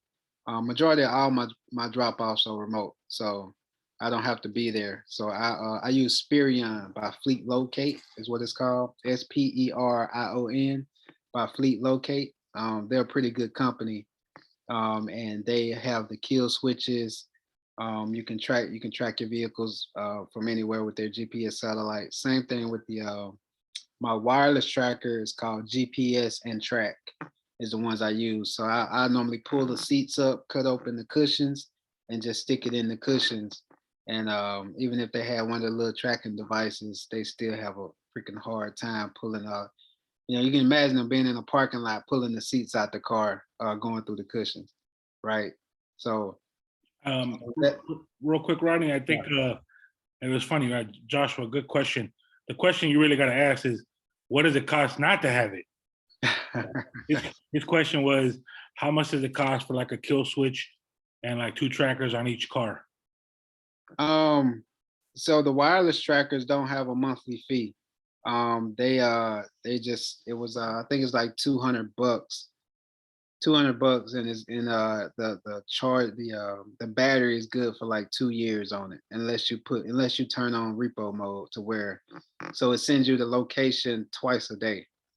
If you turn on repo mode, it turns the battery on and it tracks it instantly if someone messes with your wired tracker. So the Sperion I think it's like $40 a month, and it's like 100 and something for the tracker. Don't quote me on that. It's been a while. And plus I don't do it anymore. I have people go do that for me. But yeah, it's worth it though. Hey, Carlos, ask your question real quick. I think it's a really good question, and I think it just gets you in the door, but Rodney's the man for it. So Carlos, ask your question regarding recommending. The one I asked? Yeah. So would you recommend by using other people's cars before you start by leasing or buying your own and doing it yourself? Yes. The lease, your personal car or other people's cars, I recommend you start that way because it's very important you learn the ups and downs, platform, learn how to list your vehicle, the photos, the descriptions, know if it's for you, know if the business is for you or not. Sometimes it might be for you. You have to figure out your pricing strategy. How are you going to price these vehicles? How are you going to communicate with the people? Because reviews are everything. Like, people look at the reviews before they book your car. They want to know if they had an experience or terrible experience, right? So all of these things play a big part in knowing a platform, operating the correct way. You don't want to run into issues going out and financing a $40,000 car, and someone wrecks it and you didn't know what you were doing. You didn't know you were supposed to 60 photos. You didn't know you had to order the trackers before you bought the car, right? So now you done bought the car, you already got a personal car note, and you got to pay. Now take a chance and go ahead and rent it. You can start making money to cover the car note. And the trackers, they got to ship it to you. Then they got to get it installed or scheduled to come out, which might take a week or 2, right? So if you know you're going to get into it, go ahead and order your trackers, have them there waiting, schedule the appointment, so get everything going before you jump out there and you're not losing money or taking bigger risks. Eric had a good question. Eric, you want to ask your question? Like I said, I want you to engage with the speaker. But that's a good question. And I think every business that we get into, rumors start or, there's going to be issues. Yeah. Is it true that Ally and GM, Ford, Mercedes, when you go ahead and go through them for the financing, is it true that if they see that car is listed on Turo, they're repoing them? Some of these banks are implementing new policies and procedures. So you definitely have to research a lot of the major banks now, because they don't that is not what their contract states, what they're giving you the car for. So I have seen that. I have heard about that. Me personally, it hadn't happened to me, but I heard about them, insurance companies being dropped. Banks are finding out that the car has been used as a commercial vehicle, as a rental vehicle, and it voids the terms of the loan. So they're repossessing the car because you broke the terms of the loan. So just like they tell you, you must maintain car insurance on their asset because they're giving you the loan. If you drop your insurance, they'll either charge you their own insurance or they'll hit you with breaking the terms of that loan agreement. So yeah, you definitely have to look into that. Another good little gem, if you do finance a car through Mercedes, the new car, the Mercedes dealership, and you finance it through Mercedes, you can pay your car note with the credit card. Also, if you guys have a 9-to-5 and you work with the company that has their own bank, so let's just say, like I worked for Georgia Power. Georgia Power had their own credit union. I could pay my car note with a credit card because, small credit union, it was through my job. Most jobs have their own credit union. Check into it. You can normally pay with a credit card, which is key because you're going to pay your car note anyway. So those reward points add up like crazy. It's another way that I get to fly for free and do all this stuff because I rack up those points. Just had to throw that in there. Nice. Brandon, he had a question regarding like photos. Do they have to be professional? Is that something that you go out of your way, or depending, like economy cars, you try to like, hey, camera phone is good? Yeah, man. There's tips and tricks out there on how to take the best photos. If you see me pause because I'm checking out my guy's BMW 3 Series here. There's tips and tricks on how to take the best photos. He's got some killer photos on his listing there. If you guys click on it, these are the type of photos you want to have. It looks very attractive. Their camera angles. There's one photo you really don't. The photo number 6 can be a lot better. But you have to make sure you stand back far enough to get the entire photo in the frame. You're just gonna attract more people. Like just off your photos, I book your car. You know what I mean? Because it looks good. I'm not sure if everybody else is looking at it, but the car looks good just off of that. And yeah, that's all I can say about that, man. I definitely take good photos. Anyone else, real quick? Like I said, right now is your time. He usually charges a high fee for consultation calls. You know what I mean? Because he definitely paid to play. And like he said, he took 2 mentorships prior to getting in Turo. And that's because he wanted to get the right information and not get in there and probably do like a 80-20 split with Turo. Something happens and then now he's asked out because he didn't do a different plan. So anyone else have any other questions real quick? I got a question for Ron. Go ahead, JR. Mr. Rodney, man. So like I live in a small city like Charles, Louisiana. So Turo's not as big here, but a lot of people from Houston, Texas, come here to Lake Charles for casinos and gambling. So a lot of people use hire car. I was trying to see how would be a good way to go about it because I have an 09 Honda Accord and I'm considering getting me another car for myself, but put that old car to work. Would you recommend hire car or just Turo? Well, you Or how would you go about that? hire, you have to use hire Turo, their limitations 10 years or 130,000 miles. So Oh yeah, I'm or, past that. yeah, if you're older than 10 years, over 130,000 miles, then it doesn't qualify. All right. If it has 129,500 miles, you're good. As long as you put it on there before it breaks that mark, your grandfather in. So Okay. the thing about hire car, I've never used hire car. I know a lot of people that do use hire car. Hire car is where the how do you say it? The people, the people you want to be careful with driving your car because they don't tend to care about it as much as Turo people do. Mhm.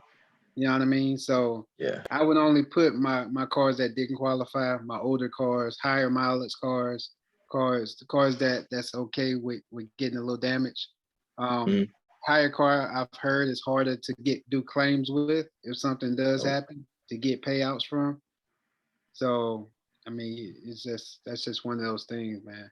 Yeah. You can take some good photos, have a good listing, and promote it on Facebook Marketplace. Promote it to, you know, to Uber and Lyft drivers to try to get you a private renter long term, Mhm. and then you can research a rental agreement contract, right? So if you do private rentals, which a lot of my cars are private rentals, I have my own rental agreement contract. I have a nice little deposit that I take from them for incidentals, and then I have I either get a non-owner's insurance policy on them, so where Okay. they're covered. You know, my car is covered under a policy that's in their name, right? Or I'll make them add insurance on my car. A non-owner's insurance policy? Yeah. Okay. Yep. Sweet. Hey, bro. Anyone else have any questions? I think Ronnie did, brought the heat, man. I appreciate the knowledge you have. Like I said, his Instagram, and let us know what you got going on, Ronnie. Definitely Yeah. invest in So yourself. I got a mentorship coming up the second week of February. I'll be talking about Turo, be talking about how I scaled my Airbnbs. I should have about 17, 18 units by then. And I'll also be bringing some guest speakers on as well, just like my guy, but more on the real estate side. So I know a couple of millionaires, a guy that's never financed, he's never used a bank. He owes $3 million in properties and he's never used a bank. He's never used his credit and he holds all these properties. So he uses what you call creative financing, and subject to, that's how he gets those properties. He's coming on. I got somebody talking about tax liens, bookkeeping. So when you start these businesses, man, the money, you gotta manage the money correctly, right? And you got to pay your taxes, right?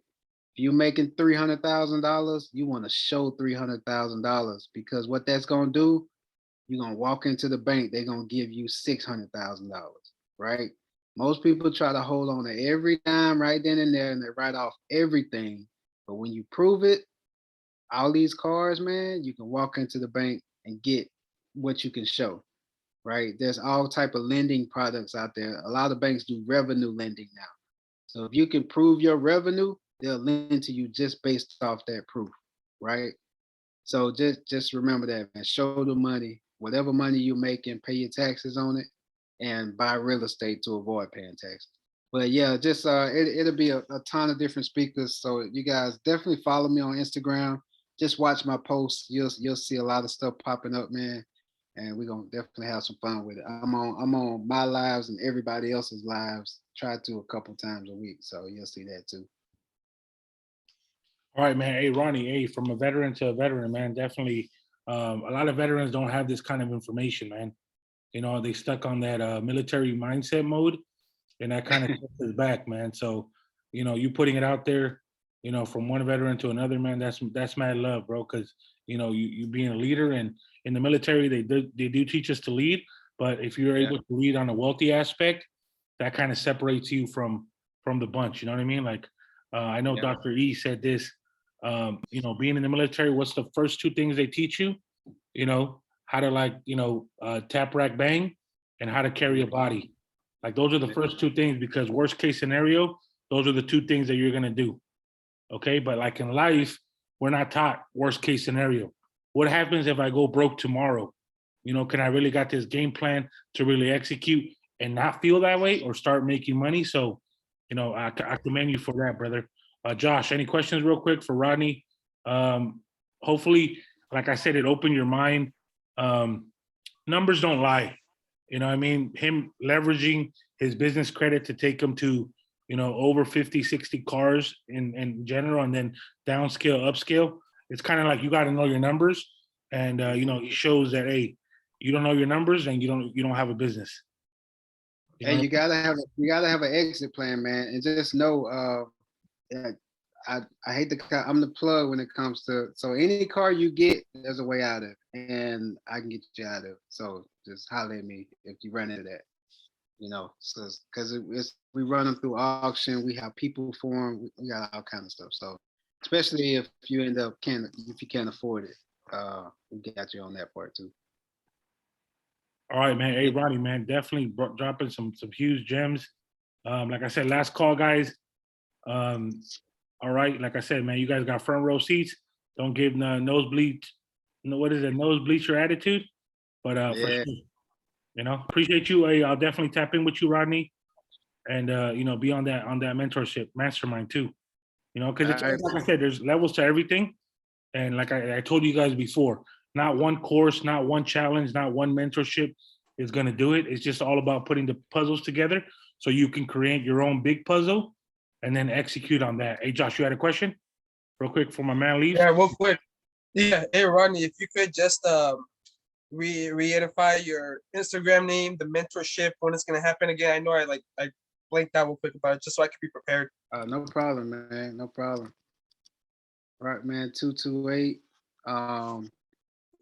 You guys definitely, if you get into Turo, definitely plan on getting into Airbnb too, man. It goes hand in hand. You should be doing both. So I love the Airbnb thing. 25 properties will gross me $1 million a year, right? I'm already I'll have 17 next month. So the goal is 25, and then that's me working 4 hours a week, right? Because I got VAs being trained right now. So remember, like I said, guys, the key is, is he working harder than you? I mean, you might be working harder for you in your 9 to 5, but Rodney just found a way to execute 100 times faster to make his money work for him. Don't sleep on that business credit. That definitely is key. And that's why tomorrow it's going to be another big gem having a FICO father in the building. So appreciate that. Get your questions ready, man. Rodney, hey, thank you for your time. I'll definitely get this video out to you, bro, and making it nice and pretty, bro, because this is where I just want to share this with you, Rodney. And I think, this right here, guys, like, check this out. This is where I'm going with this. And I don't know if you know Derek Harper. Oh, yeah. Yeah. No, Derek. So he was able to turn something like this, record it, leave it on a free webinar so people can watch this. I'm going to cut this out, by the way. People can watch this, okay? And then hire VAs to call, because all the information, like, the information was here. Like, if you really want to start, the key points that he gave are huge. But there's going to be people with questions. And he would charge $50, $60 for a 30-minute call. VA gets $20, and then he keeps the rest, whether it's 40. So if you have a free webinar, hey, I want to know more about Turo. Okay, good. Go on my free webinar. And then if people have questions, 30-minute phone calls, or maybe 2 questions. Hey, when I sign up on Turo, how do I do it? 80, 30, 20, whatever the thing is. And then they're going to call again. You see what I mean? So that's how you're able to automate something like this and turn it into some cash flow. That's a big, big gem that I got from Derek Harper. And this is why, a challenge is important, because it puts you in the room. If we're in this challenge, I mean, I'm sure Rodney's going to get to a point where everyone's going to know Rodney. You know what I'm saying? Like, no one knew Eric Thomas until LeBron James tweeted about him. You know what I mean? And he even said it. LeBron James didn't put me out there. I've been putting out there for 10 years. LeBron James just magnified what I do. You know, I just want to leave with that, brother. Hey, Rodney, hey, thank you very much, man. I'll definitely, like I said, have this to you, man, and you can turn this into another source. You know what I'm saying, brother? I appreciate it. It's good to meet everybody, man. Y'all be easy. Thank you, brother. Have a good one, man. And hopefully, hey, guys, you know what I mean? Hey, appreciate that. Let me know in the comments real quick, you know, overall, like on Turo, you know, does it make you at least, you know, Carlos brought up a good point. Turo might not be for you, but now you're able to get some information where like, hey, you know what? Maybe I have an uncle who has a 2014 Camry and that's his second car. Maybe I can put that on Turo and then leverage his car and I can manage it for him. And then we can split the profits. Or as long as the car note's being paid, I can keep the profits. Okay, it's just the relationship. Being the middleman, nothing wrong with being the middleman. $300 is better than nothing. Okay, and that adds to the, you know, to the 7 sources of income. Okay, which leads to tomorrow's thing. Everyone's credit has to be right. And like I said, if you have 400, it's all good. If you have 350, all good. Because the guy tomorrow is going to give you the process.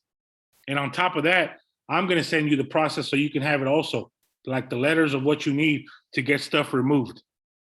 Because if you guys can do it for yourself, you guys can do it for the other people. All right. And then once you start documenting your journey, I never told anyone about my repo or my mortgage. Like I almost lost my house. I never shared that with anyone because I had too much pride. I thought that people would look at me like, oh, I'm a failure.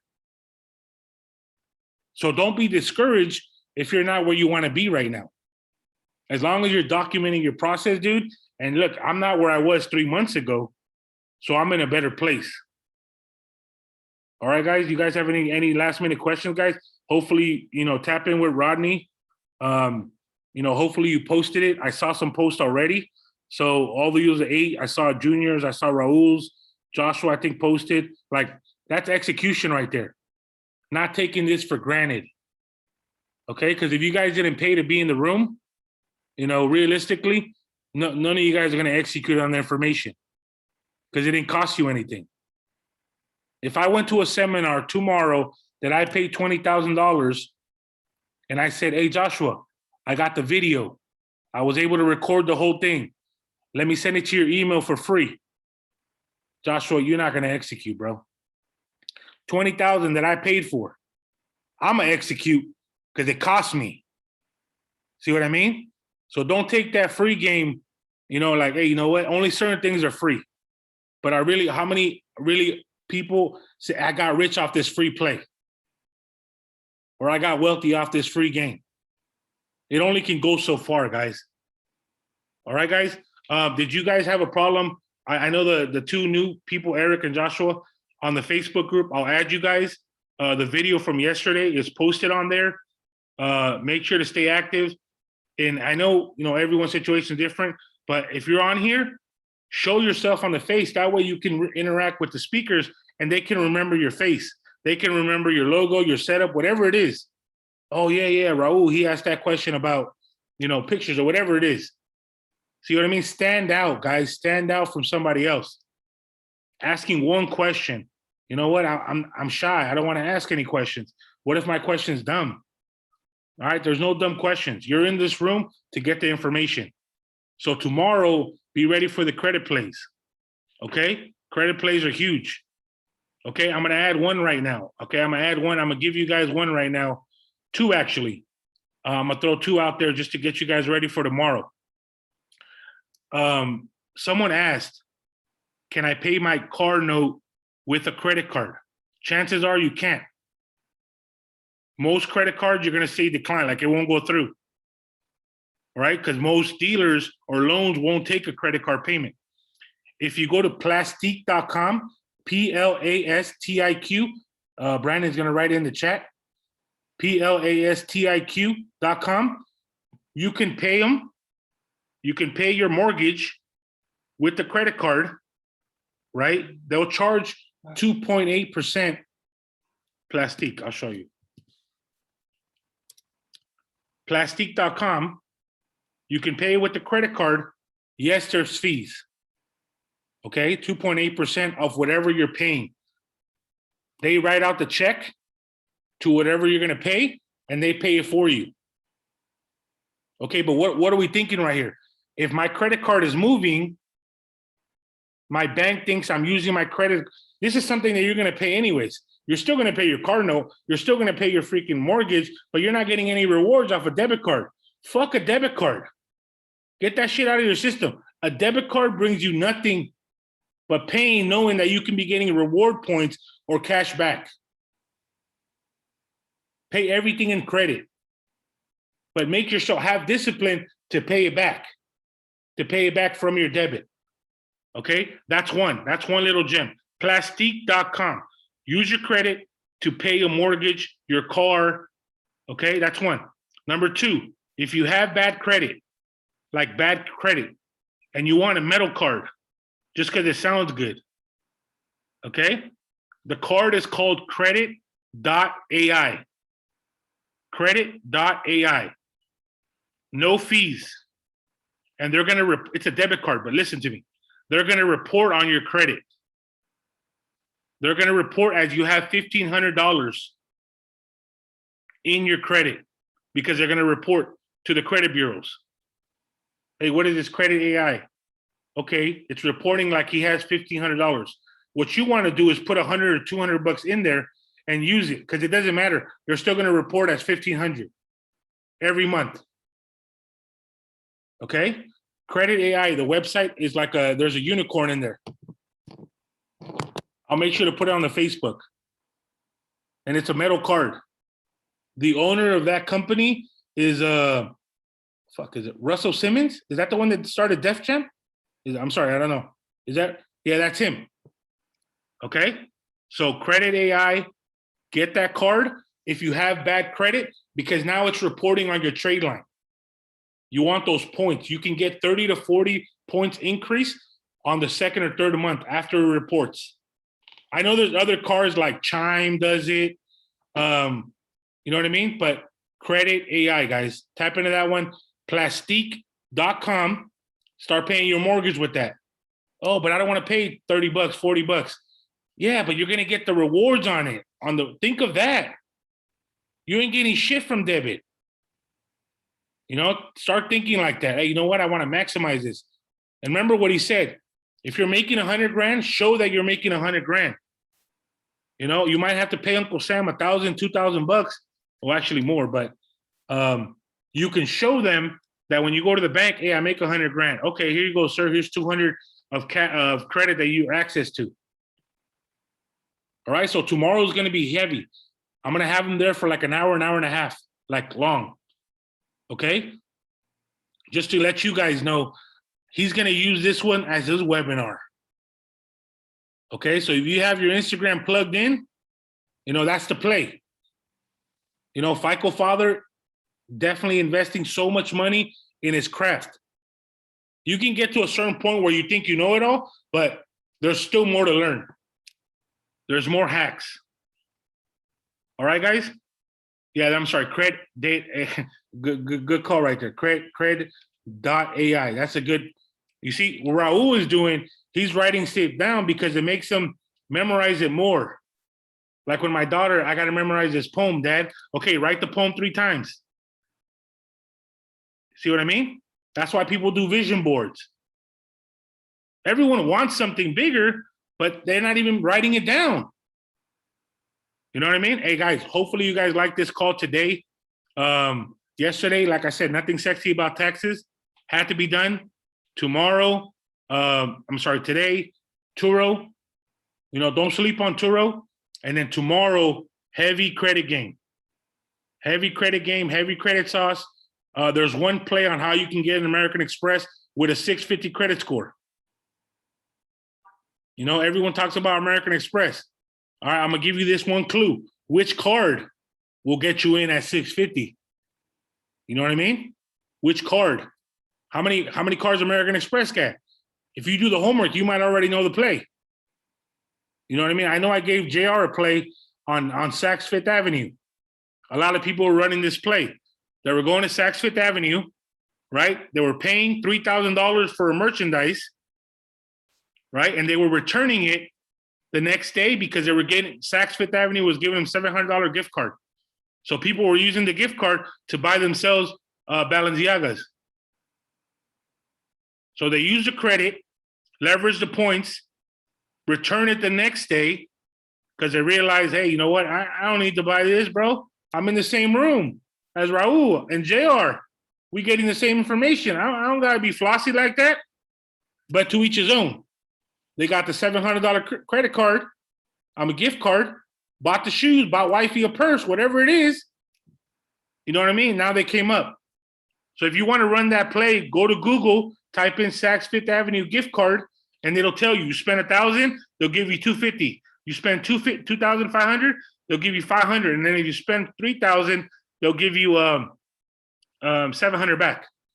Okay, and then one little thing, real quick. I don't want to go too much on a tangent. Hopefully you guys want more, but keep this in mind, guys.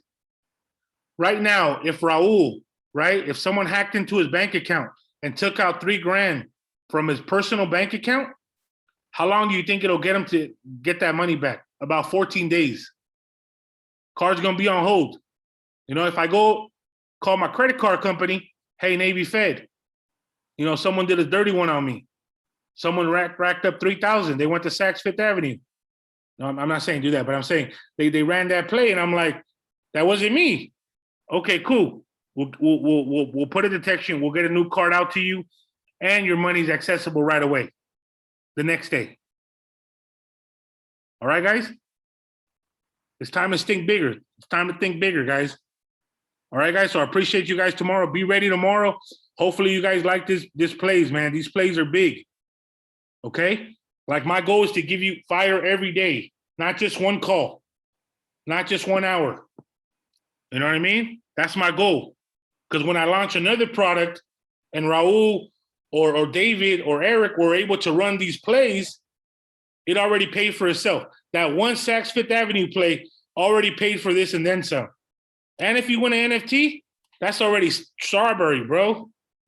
You know what I mean? Like, damn. All right, guys. Appreciate that, guys. Tap in. Make sure we post.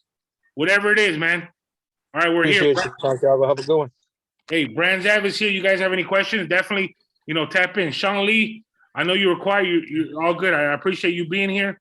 Sometimes some people got to be at work. They got to be at work. Tapping in. You like the information? Sorry, yeah, I got to support Trump. You got to support Trump? What happened? No, sorry, I have a sore throat. Oh, no, all cool. I'm like, all right, man. We ain't trying to get political right here, bro. Like, hey, man. Let's go, Brandon. Or No, it's cool. We got you, bro. We got you. So yeah, man. I appreciate that, man. This call, I mean, this gets me excited, knowing that you guys are just getting information, all right? So for sure, guys, like I said, tap in, look into that Saks Fifth Avenue pay. Raul, good looking out on the cred. I'm gonna see the post because I'm putting all those posts on a challenge thread so I can see who's posting the most. Okay, so this is definitely something so you can get a 297 back. And for me, it's not about the money. Like I said, guys, yes, we want to make money, right? But I want to plug in the right people to you guys so you guys can connect. That's what a challenge is supposed to be, you know? And remember, this challenge does not mean anything if you guys don't execute at least one play. All right, guys? You guys want to hear one more play or that's it? We do tomorrow? One more play? One more. Well, damn, one more. Tell them that Apple play. let's do it. Let's do it. Let's run that play. Oh, no. Hey, Raul. Hey, we can go all night. We can go all night. Raul, you master the Apple play, man. I don't want, you know, the Apple play. Come on, you good? I want to put you on the spot. Raul, Apple play. Run the Apple play. Run the Apple play. Okay. Well, first off, the Apple play, unfortunately, only works for Apple users. So if you have an Android, you're kind of out of luck. Yeah. You're kind of out of luck. All right. That means you need to go get an Apple. Anyways, and no promo here, but just you ain't getting no royalty. Remember royalty? You ain't getting no royalty. That's the 7th year of income.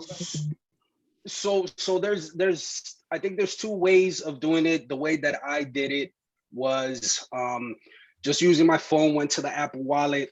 I applied for the pre-approval. When I was given what my credit limit was, I went ahead and I froze, what was it? My Experian, because they do the hard pull from there, right? So went ahead and froze it, went back to the site where the approval was given to me. I went ahead and accepted the approval, and I think I got about 8,000 was the credit limit. I didn't get a hard inquiry until this day. I think it's 2 months now since I've had the card and I've been using it. Still no hard inquiry on my work. So far so good. Okay, so that's pretty much it. That's the one play he did, right? He did. That's the one that I did. Yeah. He froze the TransUnion. Okay, froze the TransUnion, and did a pre-approval. Okay, and then when he got accepted, okay, he did you unfreeze it? No. So what I had my, you want to make sure that your it's unfrozen when you do the approval, right? When you do the approval, it has to be unfrozen because they're going to do a soft pull. The moment that you get your approval, stop there, go ahead and freeze it, come back to the page, go ahead and accept the approval, and I got the card. My account, I mean, it's still frozen. I still haven't had a hard pull from, I think it was Experian or TransUnion. I forget which one it actually is. I'm sorry, I can get that information, but yeah. And I've gotten the card, no hard inquiries, and good. Okay, that's one play. Okay, I'm about to give you another play real quick, and then Brandon's gonna give you one in the chat. So stay tuned. So real quick. So what he did was the play not to get a hard inquiry. And like I said, no judgment. Some of you guys don't even know how many inquiries you have on your report. And there's nothing wrong with that. Most people don't. You pull up your report and there's gonna be shit from La Curacao. Like, damn, I haven't had La Curacao in like 10 years. Why are you still there? Okay, so check this out. That's the play he ran. The other play, if you got bad credit, at 11 o'clock at night, I'm gonna write this down because I wanna see who executes. 11 o'clock at night, I want you to go to the Apple store or apple.com. I want you to put a laptop like you're gonna buy a laptop. You're not gonna buy the laptop. You're gonna put it in your cart. Once you put it in your cart, okay, you're gonna do the pre-approval. Okay? Once you do the pre-approval, right, it's gonna give you an option to pay, but you wanna choose payments. Okay? So when you choose payments, the pre-approval comes in, and then you'll get accepted for the card, 90% of the chance. The only reason you won't get accepted for the card is if you got, jacked up credit, and that's what tomorrow's for. Okay, we want to be above at least 700. Let's be conservative, modest, 700. But the real play, you want to be at 780. Why 780? 780 is equivalent to having an 850. On paper, 850 looks better, but 780, it's that Walmart guy and the Gucci guy. They're both Gucci. You know what I mean? But the 780 guys, like we in the same 1%. Like, don't knock me. You know what I mean? But yeah, so that play is heavy right there, okay? Also, real quick, last gem, because I don't want to keep on going. It's all about gems right here. Did you put it in the chat? Put that in the chat. All right, I'm gonna put it right here so right now, just so you know, okay, pre-approvals are soft pulls. Those are not hard inquiries. Put in, copy and paste.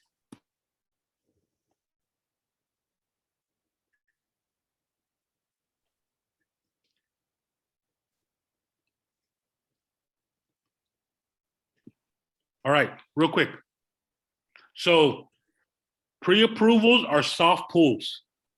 They'll let you know what you got approved for without a hard inquiry. Only when you accept it, that's when you get the hard inquiry. Okay? What he said was, okay, if it works for Apple, it might work for another company. Pre-approval, lock your TransUnion because you're already pre-approved, right? And then accept the offer, you might not get a hard inquiry, okay? 30 companies right here that Brandon just put. Everyone can find out what they're approved for. If the card says bad, it's a bad card. Like, I don't recommend you getting it. But this company will tell you, like if tomorrow, hey, Bulldog, I'm not gonna lie to you, Bulldog, I didn't get accepted for nothing. Then we know what we gotta work on.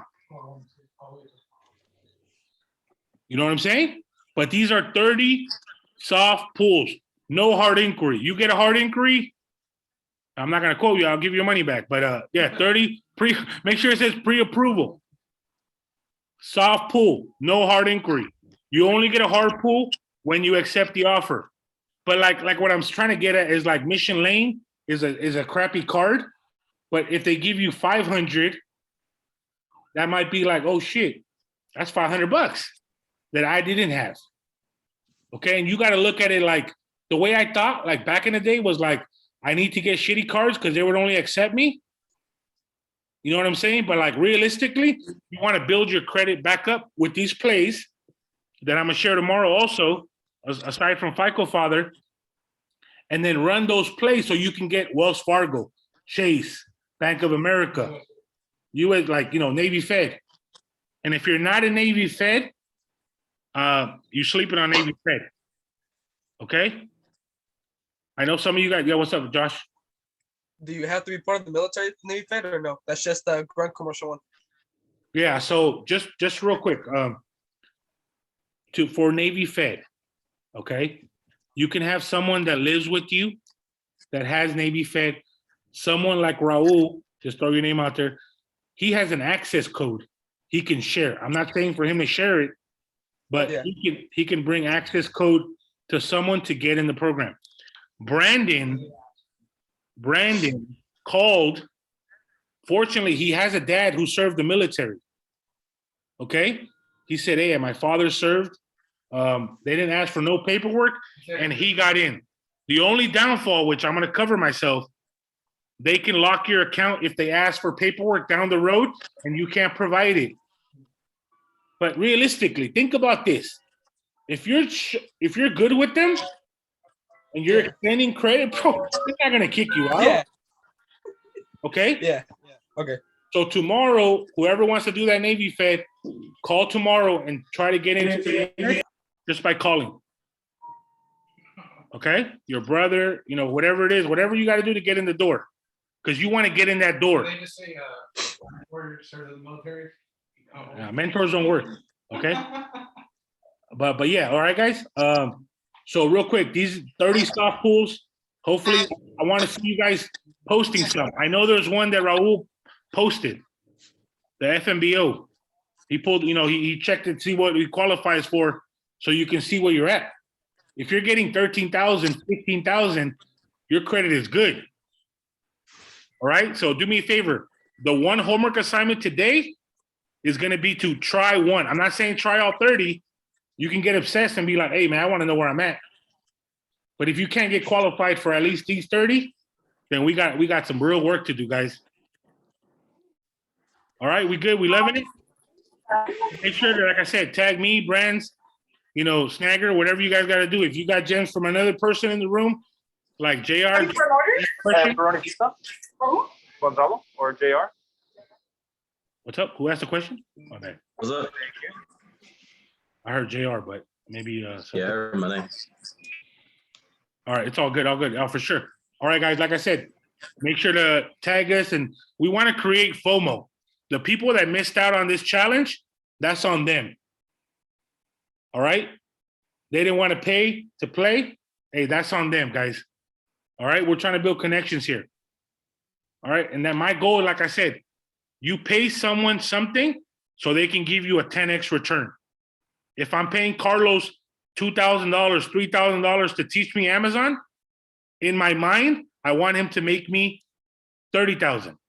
But I got to put in the work. That's the goal. I don't want to pay him so he can give me $3,000 worth of value. Fuck no. then what, there's no, I said that yesterday. Remember that. $1, $1. That shit don't make sense. If I give Joshua $1, I want him to give me 10 back. I don't want that same dollar. All right? All right, critical thinking, think outside the box. Let's not get stuck on our same negative ways. Fuck a hater all day. All right, man? Yo, quick question. What's up, David? You running the plays already or what? No, I just got a question on the Apple side. So for the laptop, when you said you can go in there, add it to your card, do you have to freeze your credit too? No. You're putting it in your cart, right? And that's gonna ask you, do you want to pay in payments? When you click, yeah, I want to pay in payments because I can't afford $1,600 right now. They're gonna give you an option to apply for the pre-approval. Do this at 11 o'clock at night. 11 o'clock at night. Run that play. Is that for the credit card, or is it just like for like a little loan for the laptop? No, it's for the Apple Card. Oh, okay, I see. Yeah. Okay. Even if you get offered $500, $1,000, take the card. But remember, Raul said, once you're pre-approved, go to TransUnion, freeze it, okay, and then accept the approval, no hard inquiry. Yeah, I did the instructions in the comments. If you guys want to step by step, exactly what you need to do. Hey, right there. Take a picture, guys, for sure. Take a picture. Tag me in it. Follow me. That one if this call was valuable. Drop that one in the comments. I want to see who's awoke. Who's sleeping on us? You know what I mean? Like, for sure. It's just a lot of information, guys, that people just don't know. Every play can be monetized. Every play can be monetized, guys. You just got to know what you're worth overall. All right, guys? Appreciate that. I'm gonna put that recording up once I record it and put it out there. All right, guys? All right, guys, stay in, tap in. Have a good one.